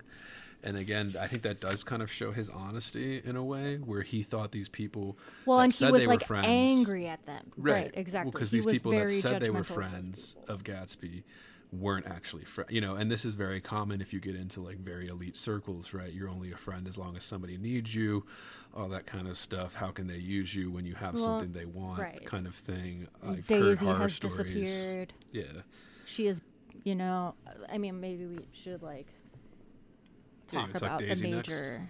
the major events, I guess, of the book. Let's do. I guess it's really the end of chapter 4 where we get some of the because of the tea and all that. Oh, right. So like when the tea is about to happen, when Gatsby comes to Nick's house and they're like waiting for Daisy to arrive for this tea, and he like is freaking out. He's losing his fucking mind. He is being Something I think like the a neurotic, Leo, anxious mess. and something I think the Leo version captured very well. Leo played Yeah, I this can envision very him well doing in that, that suit in the rain, and just kind of his face and like his kind of motions. You know, the big famous ones, so Leo in 2013 and then Robert Redford in 74 were the big Gatsby figures throughout, you know, American pop culture history, because, you know, I like that kind of thing. But I just kept picturing the Leo scene, because it's a very distinct scene in the Baz Luhrmann version there, with he shows up all soaking wet after he ran through the backyard. The flowers coming in, they make kind of a joke out of it. More so than it is in the book, although Nick is still in the book being like, oh, you didn't think mine was good enough, you know? And I think in the 2013 movie version, they actually make it even more extravagant, where like Gatsby brings in his own tea set and stuff. Whereas in the book, he just asks him if he needs a tea set. Making sure the lawn is cut, and like he's very concerned with the appearances of the whole thing, but at the same time, he's also like, you know, it's like moments to the time when she's supposed to arrive. Yeah. And he's just like throwing up his hands and being like, it's done. She's not coming. It's not worth it. This is a mistake. You know, like nothing's gonna happen. So there is like this weird in those moments, like you see the breakdown of the sort of And you see this in the cultivated exterior. And you see this in the conversation between Jordan Baker, who is like, you know, Nick's kind of love interest at the time, who's friends with Daisy, and then Nick here at the end of chapter 4, after we get this kind of like, That tea is so awkward. This is before the tea, but this is right before. This is after he already asked him, but before we see the events of the tea, and Jordan's talking to him, and she's telling him that, like, you know, Gatsby, this is like, he's talking to her. He's like, "What a strange coincidence," I said, but it wasn't a coincidence at all. Why not? Gatsby bought that house so that Daisy would be just across the bay. Then it had not been merely the stars to which he had aspired on that June night. He came alive to me, delivered suddenly from the womb of his purposeless splendor. He wants to know, continued Jordan, if you'll invite Daisy to your house some afternoon and then let him come over. The modesty of the demand shook me. He had waited 5 years and bought a mansion where he dispensed starlight to casual moths so that he could come over some afternoon to a stranger's garden. Did I have to know all this before he could ask such a thing? He's afraid. He's waited so long. He thought you might be offended. You see, he's a regular tough underneath it all. Something worried me. Why didn't he ask you to arrange a meeting? He wants her to see his house, she explained, and your house is right next door. Oh. I think he half expected her to wander into one of his parties some night, went on Jordan, but she never did. Then he began asking people casually if they knew her, and I was the first one he found. It was that night he sent for me at his dance, and you should have heard the elaborate way he worked up to it. Of course, I immediately suggested a luncheon in New York, and I thought he'd go mad. I don't want to do anything out of the way, he kept saying. I want to see her right next door. When I said you were a particular friend of Tom's, he started to abandon the whole idea. He doesn't know very much about Tom, though he says he's read a Chicago paper for years just on the chance of catching a glimpse of Daisy's name. And this kind of thing where she's talking about why Gatsby's going to ask him to invite Daisy for tea, and then he's going to show up. He's kind of like organizing a meet cute or something, right? Like this kind of, but it's like 5 years in the making. And it's like a psychotic obsession kind of. It's like it's like there's this part of me that's like doing that unfair, like, no, but like we want him to chase. Like we want him, it's flattering to have someone this in love, right? But then it's also like, this is creepy. Like you went and bought a house so that you could be like a, you know, not to like throw around language, but it's like stalkery. Right. It's kind of stalkery behavior, which, you know, but yeah, I don't think here it's intended to be like he's a stalker. It's just like it's really, like you said, obsessively or psychotically obsessive. But the way it's told, I agree with all that. But like the way it's told is like a romanticizing of that obsession. Yes. And there is this kind of, and Sophie and I texted about this a little bit. We should get into it now, I guess. With this kind of, it's a very masculine book. Sophie was texting me about this, and I think that's true. I think it mainly because it's from the point of view of a male narrator, and then we mostly follow this male. Well, and I think that the male characters feel more real. The female characters in some ways feel a little bit hollow to me, but in a way that may be intentional, and maybe some of it is not. Like, you know, it's sort of hard for me to say one way or another. I already sort of said what I think of Daisy, but I think that she's supposed to be kind of a detestable person. A lot of his female characters are written that way. In This Side of Paradise, it was kind of like that as well. Like the main guy was always kind of disgusted by how aloof and uneducated the women he was around. Right. This was a time when the women were not going to college, right? Princeton was we know Fitzgerald did not have a happy marriage. Like we know that you know, he was not necessarily kind to women. So like there is, it is hard, I guess, to not see that in the book, and not even not knowing about Fitzgerald, right? Like you can feel that the male characters feel more real or have more depth. They feel like Tom almost feels like the most tangible, like real character to me. Like I can just envision him without having to refer to who played him in a movie or Right. like there's something about him that feels like a real character to me, more so than any of the women in the novel. And this is something I think that isn't mentioned, or it just isn't talked about as honestly in some of the more recent stuff, where there is this level that I think this book captures of that when a man is in love with a woman, there are things that like he would be willing to do in terms of like somebody like Gatsby. Is he willing to like literally commit crimes and lie about everything just to have a chance at what he has been chasing for the last 5 years since this girl he met well before he was shipped off in the army kind of thing, you know what I mean?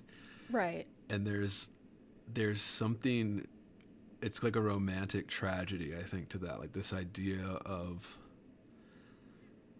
yes, a lot of men are willing to do this to get the person that they love or think they love in the case of this. Yeah. But even so, I mean, we doubt that he actually loved her. I think he was naive about his chances, considering she was already married to somebody who was actually wealthy and powerful I and think stuff. when we learn But what his did he not motivation in love her? chasing her Was for her to love him. was, like, I mean, I think when we learn his sort of backstory with her, how they met, how he actually began to pursue her, why she appealed to him, and it wasn't just that she was beautiful, it was that there was something magical about this sort of world that she lived in, that she was particularly wanted by other men, things that essentially increased her value. So And he really couldn't have early it, yeah. on, it was just like you're something valuable that I feel I can't have, and that intrigues me. And then they become tied up in this like brief romance before he goes to the war. And that's why I kept getting this idea of the love story, with this idea of the romantic love story, where it's everything he did to just have a chance at Daisy. Literally spent years staring at the end of her dock, would host these parties that he couldn't afford just for the chance of her to show up, because he didn't want to just show up to the house, right? Just like with the Kerouac, he had this kind of, he didn't want to be rude, he didn't want to be forcing himself in there, but at the same time he did, right? Because everybody wants what they want to some extent, and then it's Right. Well, and he wants to acquire her, right? Like she is. I mean, like I feel obnoxious saying this because I feel like I could just like be, in like my college class talking about why this book is anti-women, or like I don't know. right. Yeah. And that's not what I'm trying to say. But like I do think he is painted that way, and I think he is painted that way intentionally as like someone who thinks that he loves her, but actually he is just reaching toward this idea of a person that if he could have would somehow increase the value of his world in some way.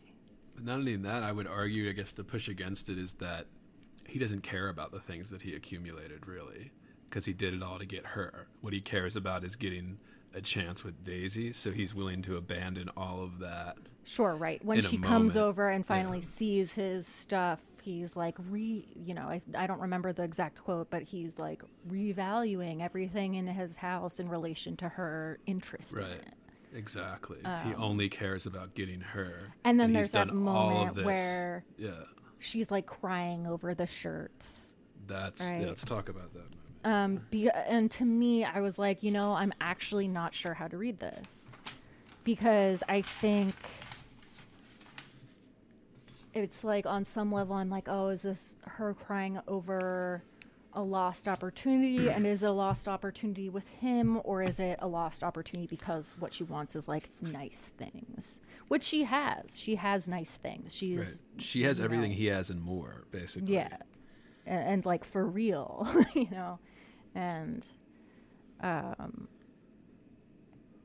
So it's weird. It's like on the one hand, is she sobbing into these shirts because of what she says, they're just so beautiful, I've never seen such beautiful shirts, I'm just so like, and that's really what she says, right? Let's read this passage, because I think that was a line that I marked too, because I wanted to talk about it. I'm just on page 627 of my hold version. up, you read, I'm gonna pee real quick. Yeah, it's right at the end of chapter 5 there.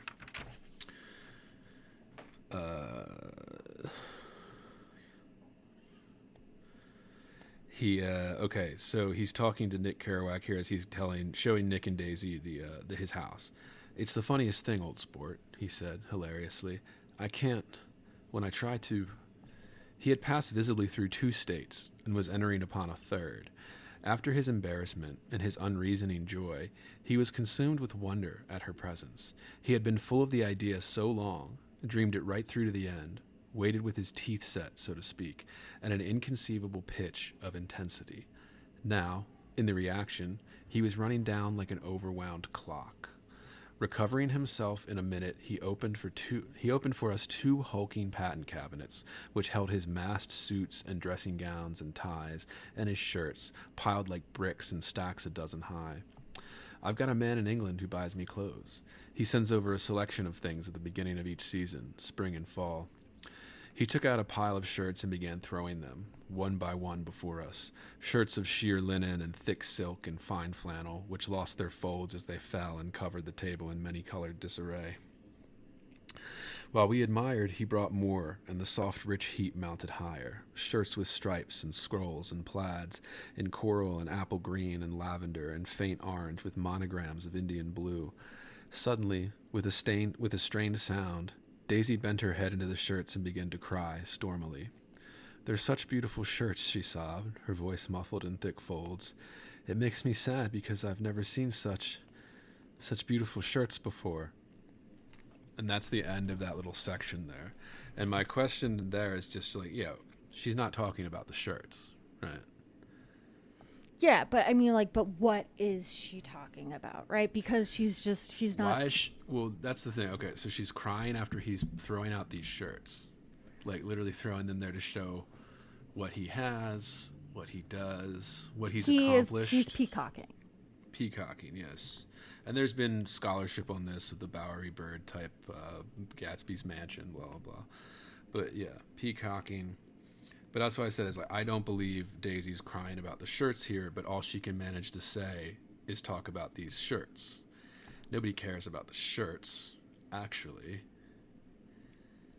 Well, I think it's not entirely not about the shirts, right? Like, because it's not just that it's Gatsby, is the sense I get. It's, look at this life I've cultivated just for you. It's like, he's presenting her with some like overwhelming gift that is the wrong time for her to have. It is like just physical or material, like, sort of manifestation of like something of like maybe like a missed opportunity that cannot really be restored. Yeah, I think it's the moment where Daisy realizes. Like, because we could say that, like, oh, it's just a dumb line, but I think it's actually kind of a brilliant way to show that there's something going on besides the house tour. And Nick Carraway's hinting at it as he's showing you this stuff, right? Like, there's clearly more to this in their kind of reunion than yeah, we don't see so much of it, right? We just know that, like, we have this really awkward scene with the tea, right? And they're like staring at each other, and like at some point, Nick leaves the house. He sort of is like, yeah, this isn't for me, like, I'm just gonna wait outside. And like when we see them, it's like weird, and there's like something knowing between them, and Daisy's crying, and it's all very sort of, we never actually see, which is why I don't think it's actually a love story, right? Like, I mean, for 100 other reasons, but like, you never actually see any like passion happen between them. You see maybe like, oh, you know, meaningful looks, or like she turns into his arm, or like, you know, someone gets a kiss on the forehead, whatever. It's like these little tiny gestures, but we don't see like the meat of what happens between them in those moments. There's hints in the later narration from Carraway that Daisy's been going over his house quite frequently, because we only see from Carraway's perspective, so there are weeks missing at a time, kind of thing, as we go through the events. But that's So the it's whole clear thing, is that where I'm like like, now they're having like some kind of an affair. affair, yeah, and you can't say fucking because it's 1925, right? Right. But like he's implying it in kind of a, you know, they did this in the 50s during that like stuff with the Hays Code in movies and stuff, where like they wouldn't show sex scenes. What they would do is they'd show two people kissing, and then they'd like show a door closing or something, Right. implying that they were going into the bedroom, implying that they're having sex without showing a steamy, hot, you know, sex scenes or whatever. Yeah. That didn't happen until, you know, later, 60s. But yeah, I guess my point with all of that is that like it's not really because, oh, she loves him. Like I don't feel like that's what the shirt scene is actually about. She's just like, this is some other life that I could have had, and I'm not fully content with my current situation, right? Like Right. she's jaded, she's bored, she's like, she wants, it seems like she's like in the perfect position, much like Tom, to like want the exciting new thing.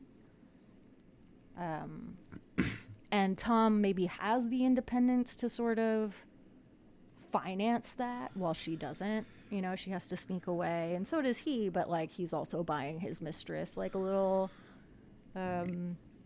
Dog. but well, yeah, doesn't he like own her apartment? Like The Or, apartment like- that they go to or- have the affair in the city, Yeah. yeah, he owns that, and like she likes to pretend that she's a rich person's wife when they're there, and she takes it. Carraway describes this in one of the earlier chapters when Tom insists he meets his woman in the city. Again, because this is 1925, and men just openly had affairs, I guess, married men,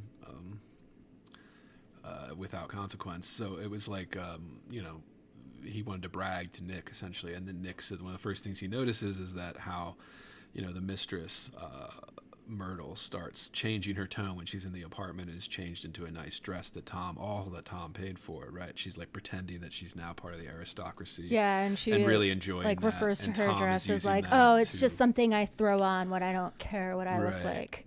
Like, so Pretending she's this- really yeah. awful too. Like it's Right. obnoxious, you know. We don't get Obno- the yeah, sense that she's making a obnoxiously so. joke. She's Right. like just kind of being annoying. And you know, she doesn't understand, or maybe she does, and she's just okay with it because she's getting what she wants out of it, type thing. You know, you could put it that way, where Tom gets to have his cake and eat it too, and this woman gets to pretend to play rich lady's husband. Well, rich it seems lady- like maybe like know. she wants them to, you know, she wants to leave her husband, but Tom won't leave Daisy, and gets They- really angry when they imply talk she's about nice and it, thick, and then too. he basically punches her in the face and breaks her nose. Yeah, they imply she's nice and thick too, and busty, Yeah. and all the Wide stuff hip. that men crave. Yeah. But this thing, like the shirts, and that's why I keep saying this. Like she's crying, she's sobbed, her voice muffled in the thick folds. It makes me sad because I've never seen such beautiful shirts before. Like this kind of, I think it implies she doesn't know what else to say, and she's looking for a reason to explain why she just broke down in tears in front of everybody, and Yeah. we all kind of know anyway. Whereas, But it's like, hard she's to. thinking about this love that was between them, and that. Like, But yeah, it's like this that's- past thing, and it's not. And I don't feel like it's actually about the love. It's like, oh, like this could have been my life with this man and these shirts, and like this house. Or it just could have been a different life from the one that I am currently fed up with. Right. So maybe, yeah, I don't know. I'm torn on that one. But yeah, do we want to talk about, I guess, sort of the big events? Well, yeah, and as we get into chapter 6 here, we start getting the big events. But the one thing I wanted to point out in chapter 6 is this kind of idea of repeating the past and what we think of it. There's this conversation between Gatsby and Carraway after all that went down in the house tour and the tea and all that. And he just said, Gatsby speaking, he said, and she doesn't understand, he said. She used to be able to understand. We'd sit for hours, He broke off and began to walk up and down a desolate path of fruit rinds and discarded favors and crushed flowers. I wouldn't ask too much of her, I ventured. You can't repeat the past. Can't repeat the past, he cried incredulously. Why, of course you can. He looked around him wildly, as if the past were lurking here in the shadow of his house, just out of reach of his hand. Yeah. What do we think? Yeah, I'm looking for what page it's on here because I know I marked it. It's like literally right before chapter 7 here, last couple paragraphs. Yeah, I found it. Yeah. It's 238 to 39 in the... well, I can't really say that because you can sort of... I have the Apple Books version on my phone, and you can also change the way the text... Right.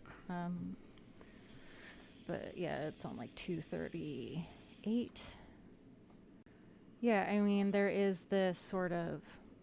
That's the constant thing, right? He is longing for a past that he'll never get back. And I mean, again, just out of reach of his hand. Just like, you know, he's reaching across the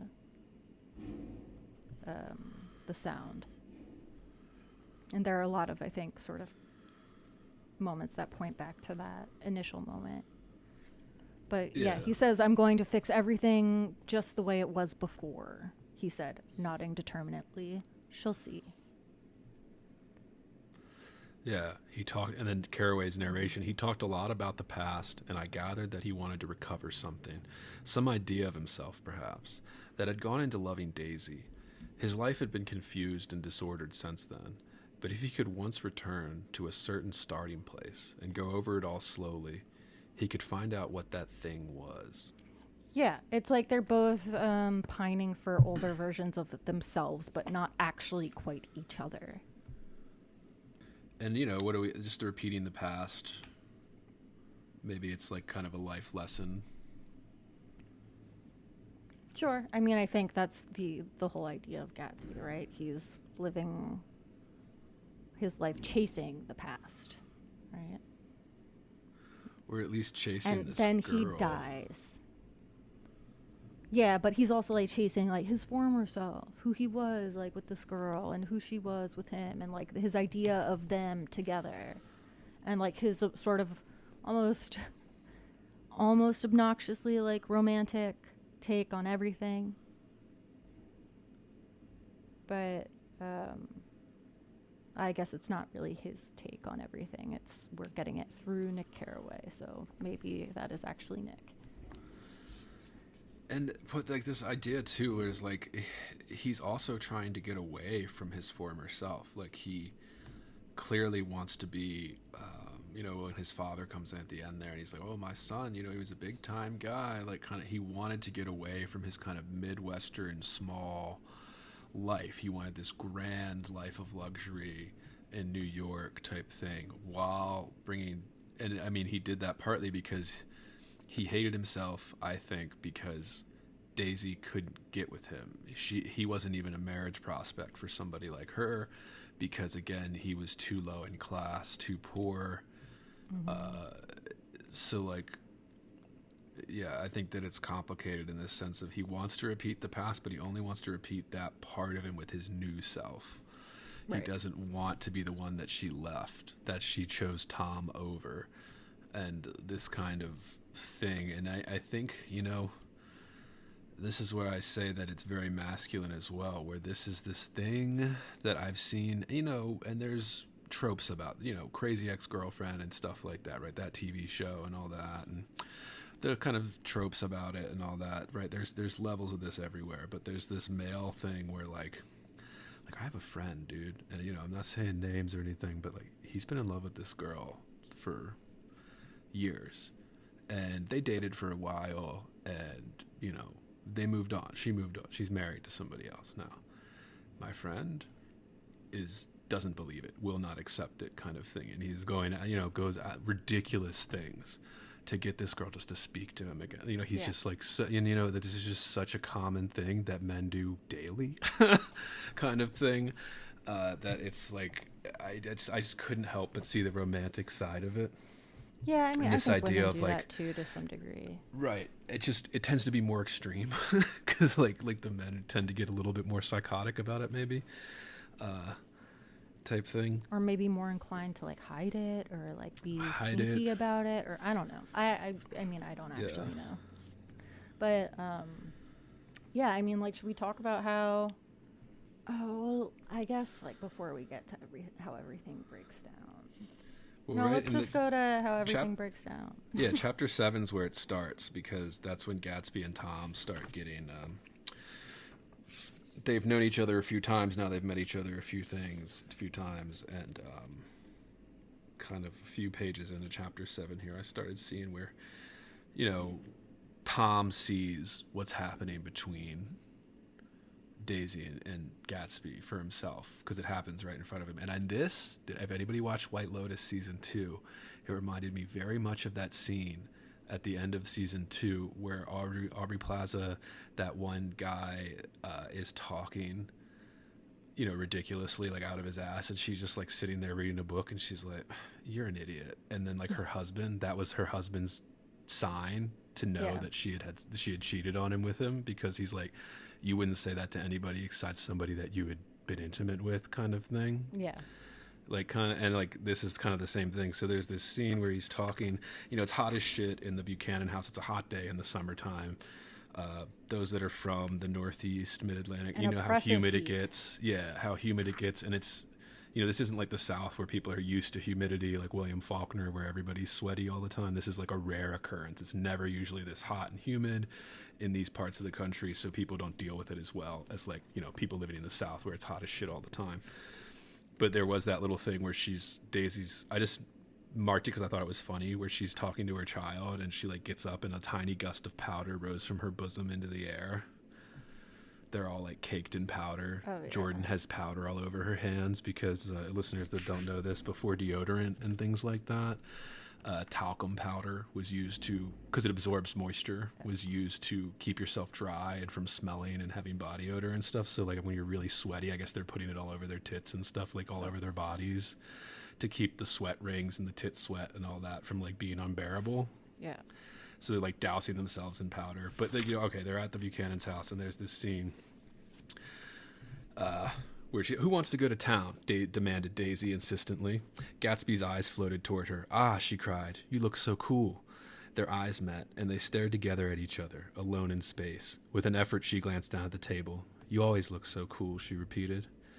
She had told him that she loved him, and Tom Buchanan saw. He was astounded. His mouth opened a little, and he looked at Gatsby and then back at Daisy, as if he had just recognized her as someone he knew a long time ago. You resemble the advertisement of the man, she went on innocently. You know, the advertisement of the man. All right, broke in Tom quickly. I'm perfectly willing to go to town. Come on, we're all going to town. Like this kind of like, Tom saw it. I'm breaking he saw it up. They didn't say that they loved each other, but he saw it. That little interaction between one another.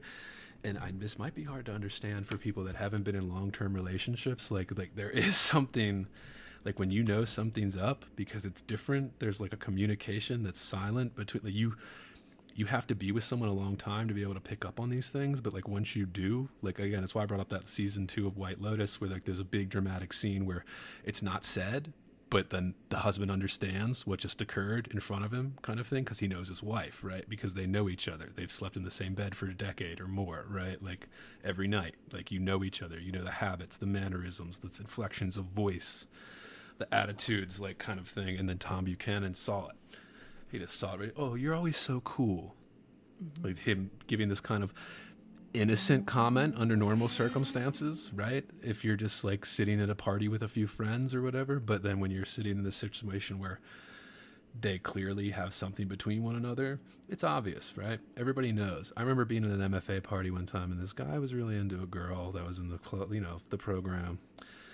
And I remember my wife, we weren't married at the time yet, but we were living together, engaged, and she turned to me after the party. We're driving home, and she's just like, so he follows her around like a little puppy, huh? And I was like, oh, you saw that, didn't you? Like this guy was literally following this girl around the party like a little dog. Oh, you need anything? Oh, you need, like men do this. Like they literally will die to get this woman if they want, like if they like could convince themselves that they love him, kind of thing.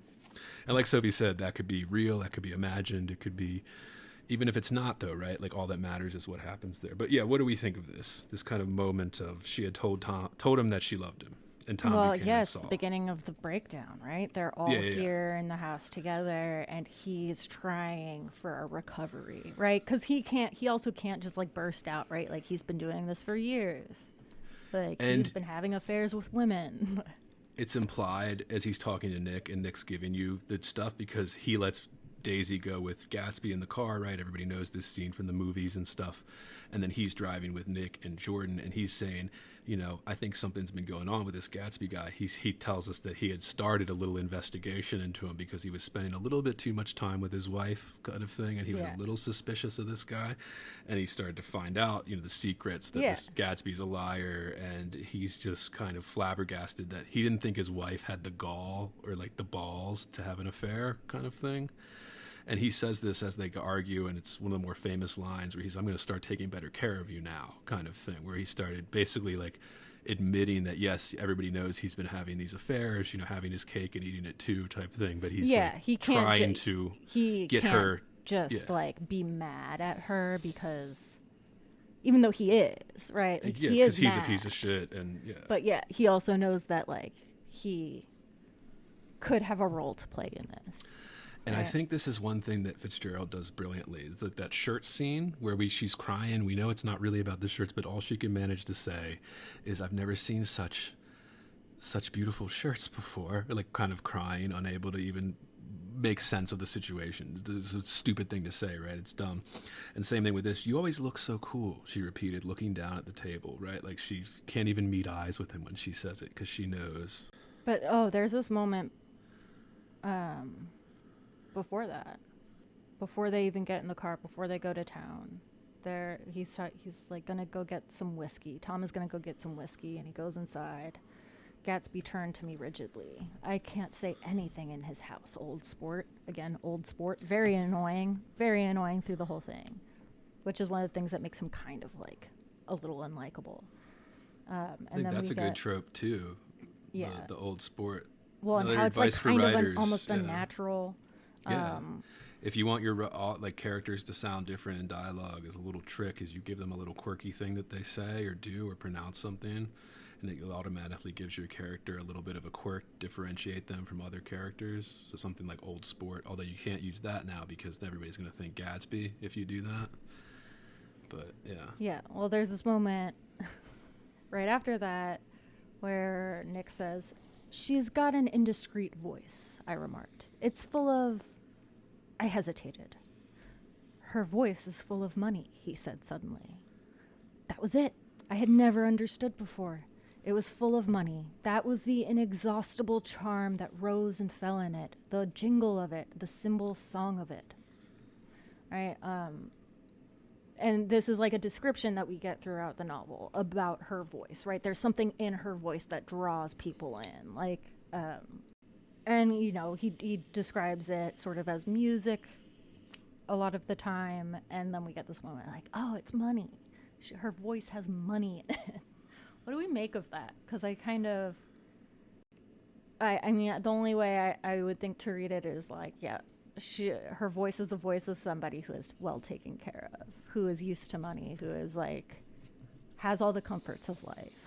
There's an arrogance and an irresponsibility, I think, to people, especially people that are born into money. So if you didn't have to work for it, and there's nothing wrong with that, right? We get mad at people like that, but some people are just lucky they're born into. But wealth people or are whatever, also very charmed by it. They're charmed by it because you have things that they want, but it's like, yeah, there is this level of, and I think that it kind of shows this stuff about Gatsby too. Like Gatsby's not dumb, like he's not stupid. I think the lies got so big that he couldn't keep up with it at a certain point, but also like, it's clear he knows that in order to even have a chance with this girl, he needs to give her money. Like he needs to have money for her, kind of thing. But and like it's also another moment that I think kind of reveals her as a character who's like kind of gross.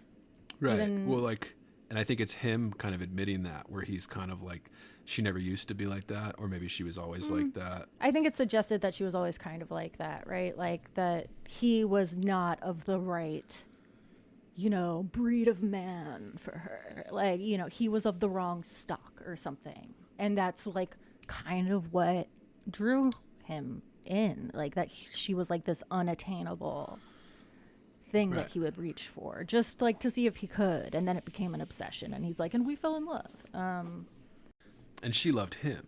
Like, at least then, or like, Yeah. I mean, but yeah, there's that whole thing about how like Gatsby just wants her to say that she never loved Tom and just like undo the last however 4 or 5 years. Yeah, you want to go to that scene where they're like actually in the apartment and he's saying it like, you never loved him, kind of after the big blow up when it's all out in the open now. Page 647 in mine. In chapter 7, I believe. Okay, so here's the main scene. I'll read it to you. It's only a few paragraphs. So they're, everybody knows the scene. They're in that apartment, or they're in that hotel room, because they rent that hotel room to drink mint juleps in, because again, it's so awkward. Everybody's kind of reeling. They don't know what to do. Tom turned to Daisy sharply. You've been seeing this fellow for 5 years? Not seeing, said Gatsby. No, we couldn't meet, but both of us loved each other all that time, old sport. And you didn't know. I used to laugh sometimes, but there was no laughter in his eyes. To think that you didn't know. Oh, that's all. Tom tapped his thick fingers together like a clergyman and leaned back in his chair. You're crazy, he exploded. I can't speak about what happened 5 years ago because I didn't know Daisy then, and I'll be damned if I see how you got within a mile of her unless you brought the groceries to the back door. But all the rest of that's a goddamn lie. Daisy loved me when she married me, and she loves me now. No, said Gatsby, shaking his head. She does, though. The trouble is that sometimes she gets foolish ideas in her head and doesn't know what she's doing. He nodded sagely. And what's more, I love Daisy, too. Once in a while I go off on a spree and make a fool of myself, but I always come back, and in my heart I love her all the time. You're revolting, said Daisy. She turned to me, and her voice, dropping an octave lower, filled the room with thrilling scorn. Do you know why we left Chicago? I'm surprised that they didn't treat you to the story of that little spree. Gatsby walked over and stood beside her. Daisy, that's all over now, he said earnestly. It doesn't matter anymore. Just tell him the truth, that you never loved him, and it's all wiped out forever. She looked at him blindly. Why? How could I love him, possibly? You never loved him. She hesitated. Her eyes fell on Jordan and me with a sort of appeal, as though she realized at last what she was doing, and as though she had never, all along, intended doing anything at all. But it was done now. It was too late. I never loved him, she said, with perceptible reluctance. Yeah, great fucking scene, dude. Great fucking scene. Again, big famous scene. Everybody knows this scene because it's like the big blow up where Gatsby smashes the glass. And again, I think Leo did it pretty well. There, everybody talks Robert Redford. I think Leo did a pretty good job in that, playing Gatsby in that pink suit. And this is where basically this is the climax, right? Yep. Although we get the murder eventually after this too, but like this is basically the dramatic climax. Yeah, I mean, it's so deeply awkward. It's like they're all here. It's only happening between 3 people, but there are more people present, right? Like, right. Nick is here, and Jordan, with whom he is like, somewhat entangled, is here, and basically we realize, like, yeah, I mean, there was something about Daisy being like, this idea that Daisy was never going to actually do anything, that she was just sort of rolling along, much like Tom. Like she is a lot like Tom. Like she was never going to do anything. She was going to have this affair, and it was going to be like her thing, her fun thing. But she never had any intention of actually leaving her husband, much in the way he never had any intention of leaving her. Right. And it's just like, there is something really selfish in Gatsby here, right? Tell him you never loved him. Like, he's so insistent on that. Right. And we don't know if she had ever maybe told him that to sort of make him happy or whatever.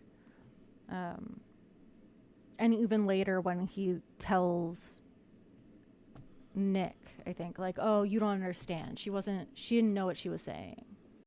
Well, that, and then, like, you know, after she says this out loud, Tom, the very next line in that, Tom starts bringing up memories of them together, right? Not that day I carried you down from the punch bowl to keep your shoes dry. There was a husky tenderness in his tone. Daisy? Please don't. Her voice was cold, but the rancor was gone from it. She looked at Gatsby. There, Jay, she said, but her hand as she tried to light a cigarette was trembling.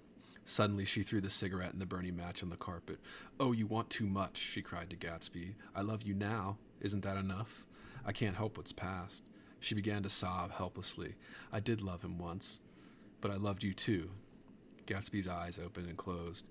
You loved me too? He repeated. Even that's a lie, Tom said savagely. She didn't know you were alive. Why, there are things between Daisy and me that you'll never know, things that neither of us can ever forget. The words seemed to bite physically into Gatsby. I want to speak to Daisy alone, he insisted. She's all excited now. Even alone, I can't say I never loved Tom, she admitted in a pitiful voice. It wouldn't be true. Of course it wouldn't, Tom agreed. She turned to her husband. As if it mattered to you, she said. Of course it matters. I'm going to take better care of you from now on. You don't understand, said Gatsby with a touch of panic. You're not going to take care of her any more. I'm not? Tom opened his eyes wide and laughed. He could afford to control himself now. Why's that? Daisy's leaving you. You know. And clearly she isn't. She's like, you know, I can't stand this. And she runs outside. Like, and then Tom's like, nonsense. And she's like, I am, though, she said with a visible effort. She's not leaving me. Tom's words suddenly leaned down over Gatsby. Certainly not for a common swindler who'd have to steal the ring he put on her finger. Yeah, and then she starts, you know, I won't stand this, cried Daisy. Oh, please, let's get out. Yeah. And this one, yeah, and Tom's basically like, yeah, this is it. But that's the big pivotal climax in it. She tells her husband, and then they do, I guess she'd been telling Gatsby that's what was going to happen. And then it comes time for it to happen, and she realizes that actually she didn't mean it all that much, but also she did. Yeah, I think maybe she, like, I just get the sense that she never had the intention of actually following through. Well, and she's portrayed as very aloof, very non-committal, very kind of, I don't know, life just happens to me. You know, I'm a beautiful woman and all these men want me and I just let it happen, you know, life just happens to me kind of thing. And it's just that moment where it all comes to fruition here. And then there's... Oh, go on. Well, I mean, it's as good as, like, you know, Mamet said, this is as good as it gets in terms of drama, dialogue, and stuff back and forth. The gossip is all coming out, like the affairs, all of that. Like, this is as good as it gets. And I mean, I think it's well done. This is why we remember this scene. This is why we make it into movies still, kind of thing. Yeah. And most of Fitzgerald's stuff has this kind of tragic lost love ending. Very tragic figure. Yeah, so then we get sort of, well, one of the last few final events, right? So it's just like the last 3 chapters are just like, you know, a chaos, complete chaos. Everything's kind of breaking down. And we get the wife, or, you know, Tom's mistress. Yeah, Myrtle. And Myrtle and her husband, and they're like fighting. There was like also like this moment where Tom realizes that he's trying to, Mr. Wilson is trying to like take his wife and just like get out. Like, we're gonna move. We're gonna. He found out that she was having an affair. Yeah. In movie versions, they talk about the pearls and stuff that she had, but in the book, it's a dog collar. Yeah, it's a dog collar because she really wanted a little dog, and they get a dog, and it's like more expensive dog collar than she could have afforded. Type thing, you know. Well, and like also why, but but they're fighting at some point. Like, we see them fighting, and a moment later, she rushed out into the dusk, waving her hands and shouting. Before she could move from his door, the business was over. And then we, you know, go into the story of what actually happened. So she was hit by a car. killed instantly. Her breast was hanging off. That's what they describe. That's like the Yeah. most description. And then we get a little bit of description of like, yeah, she's basically ripped open because she got hit by a car going too fast. But yeah, what about that? Like when we get like Wilson going after Gatsby, Yeah. and you know, Wilson's the one that shoots Gatsby at the end. But a lot of people know that ending again because this is a very popular story. But like, you know, what I was focused on is this kind of Nick's final kind of chapters after that, when we find out, and Nick is kind of the only one to mourn his friend's loss. And we talked about this a little already, where he's really kind of angry and shocked that he's the only one that called himself a friend of Gatsby that is showing up. Well, and to all also these this was things. like a revenge killing, but you know, Gatsby wasn't. He was also just the owner of the car. He was not the one driving, right? Daisy was driving the car. Daisy, he died for her. That's what I'm Yeah. gonna stake my hill to die on. He loved her so much he died for her, kind of thing. Which was kind of inevitable, was always going to happen, but like, yeah. I think he was like too sort of hopeful that he like that just was a consequence that wasn't going to happen. Yeah. Well, what's that? But then the we first line we discover, quoted? right? We discover that Tom Reserving was, judgments is a matter of infinite hope. well, and also, you know, we learned that Tom was the one who sort of Sicked Yeah. Wilson after him to Yeah. protect himself. And Daisy, to some extent, Yeah. because Daisy's the one that killed him. But yeah. So he literally dies to protect her yeah, in a way.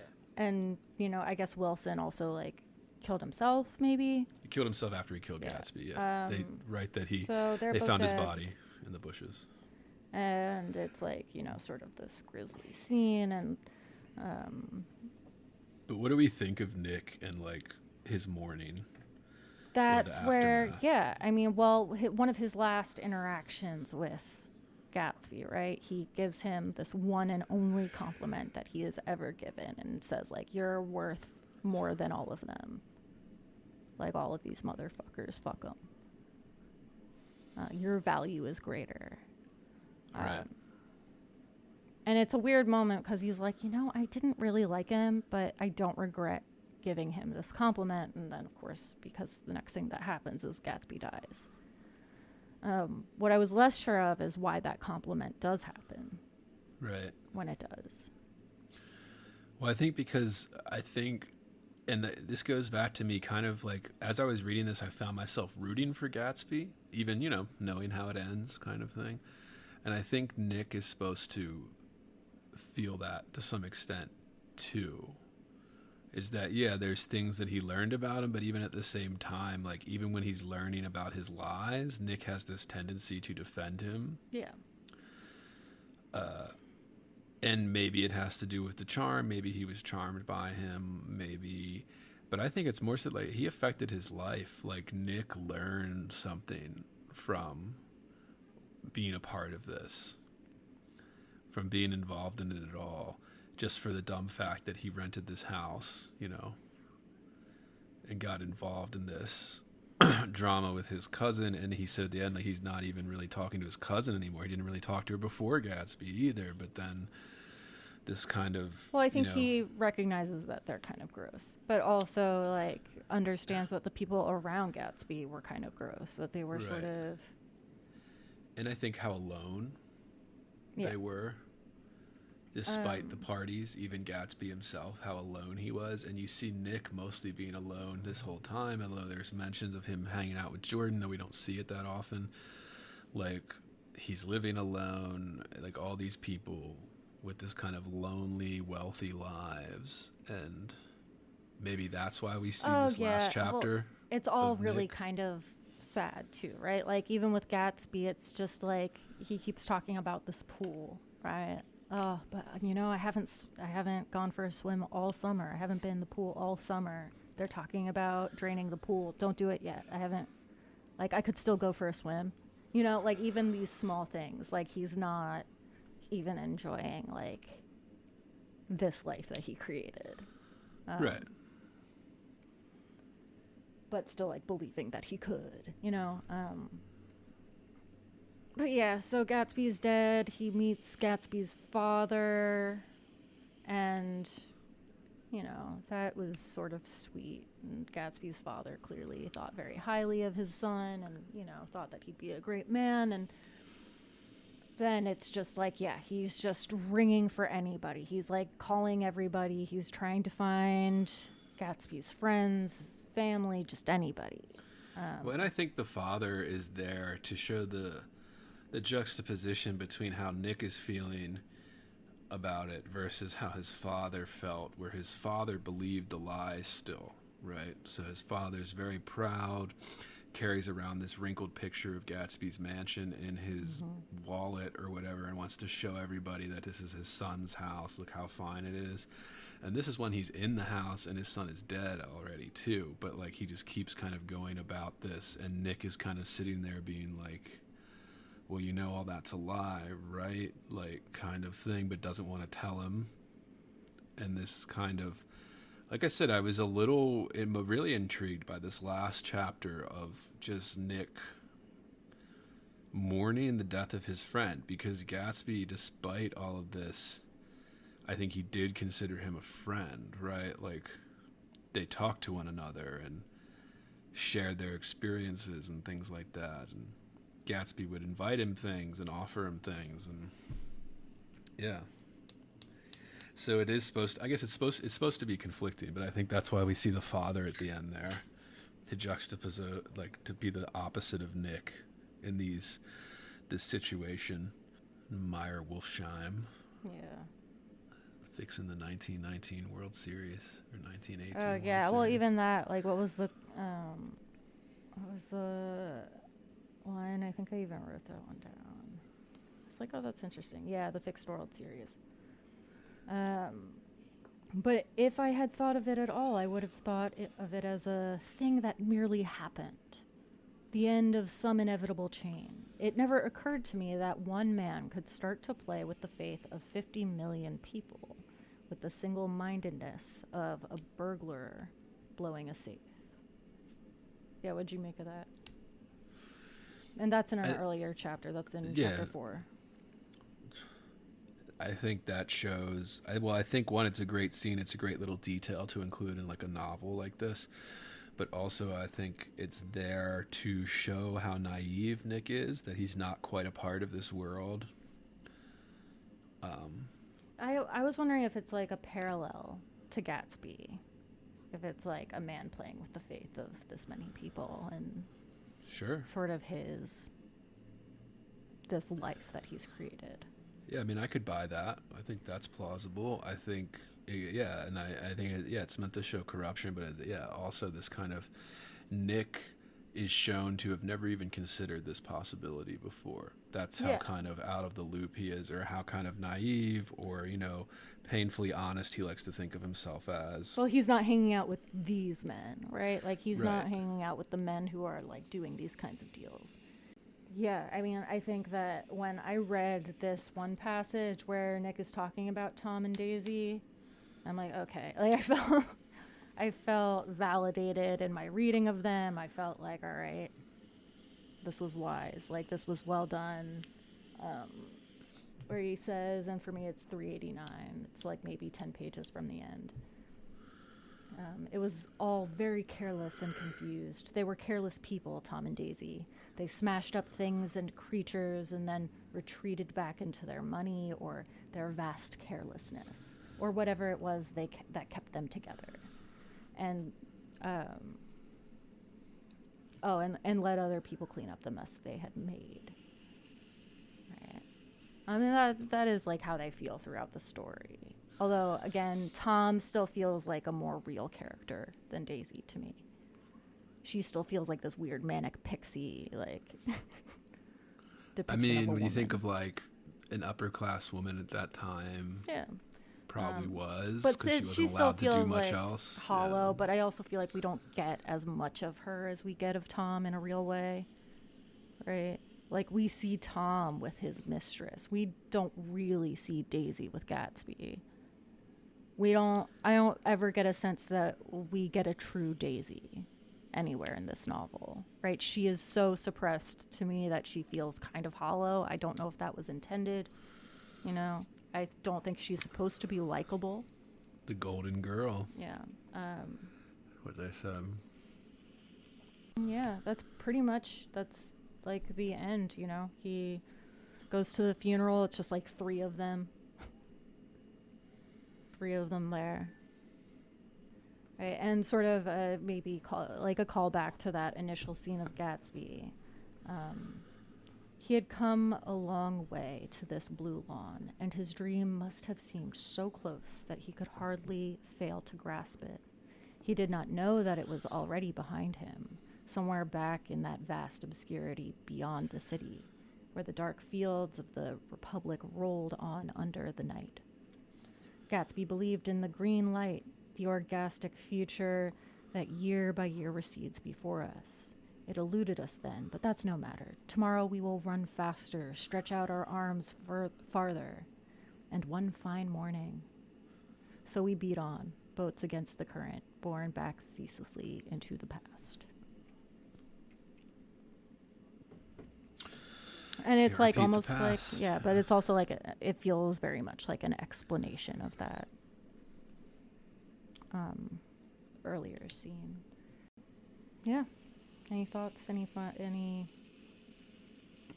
last remarks? Said it's great. Read it. Yeah, it's definitely worth. I mean, like, I've sort of railed against reading this. I think because I had tried so many times and it just like sort of decided I didn't really like him. I don't know. I enjoyed the last few chapters when shit started to hit the fan. Again, yeah, fucking read it. I was bored at the beginning. Knew the story. You probably know the story too. You've probably seen a movie. Yeah, I think everybody should. I think that, yeah, like you need to read it because there is this kind of, I remember when I was in school and I would use this excuse too, where I would be, oh, fuck Fitzgerald. And I had never read, you know, any of the stuff.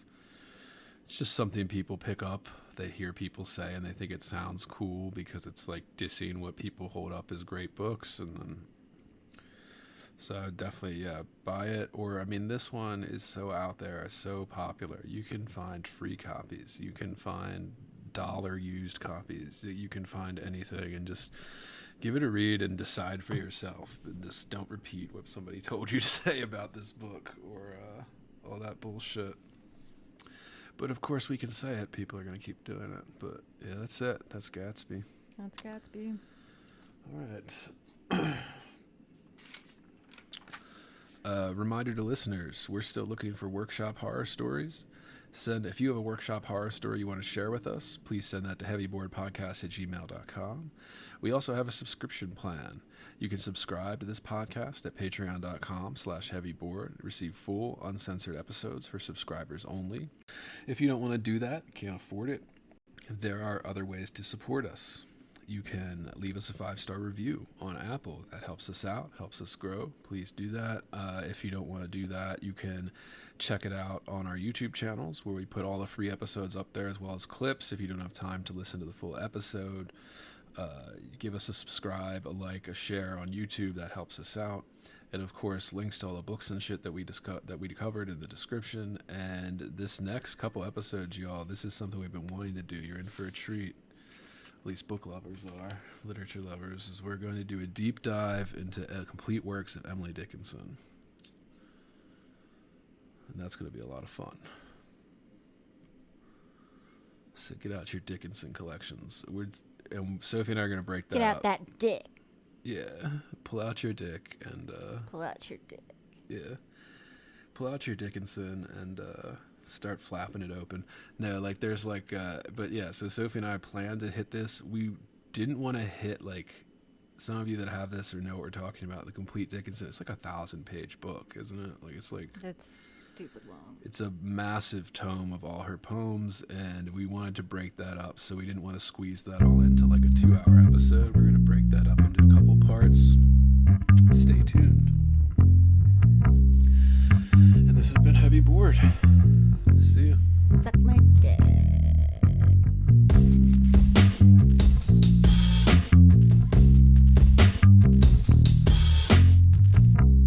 Heavy.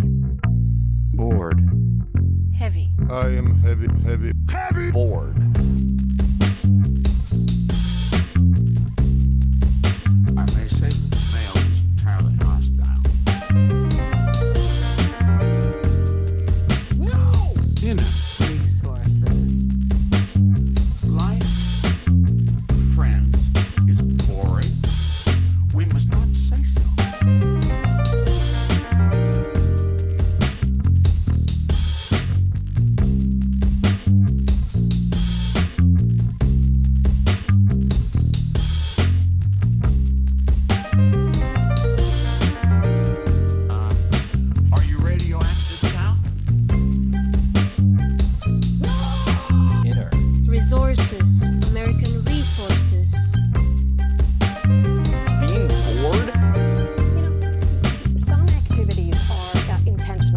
shows such a lack of gratitude for life. Bored.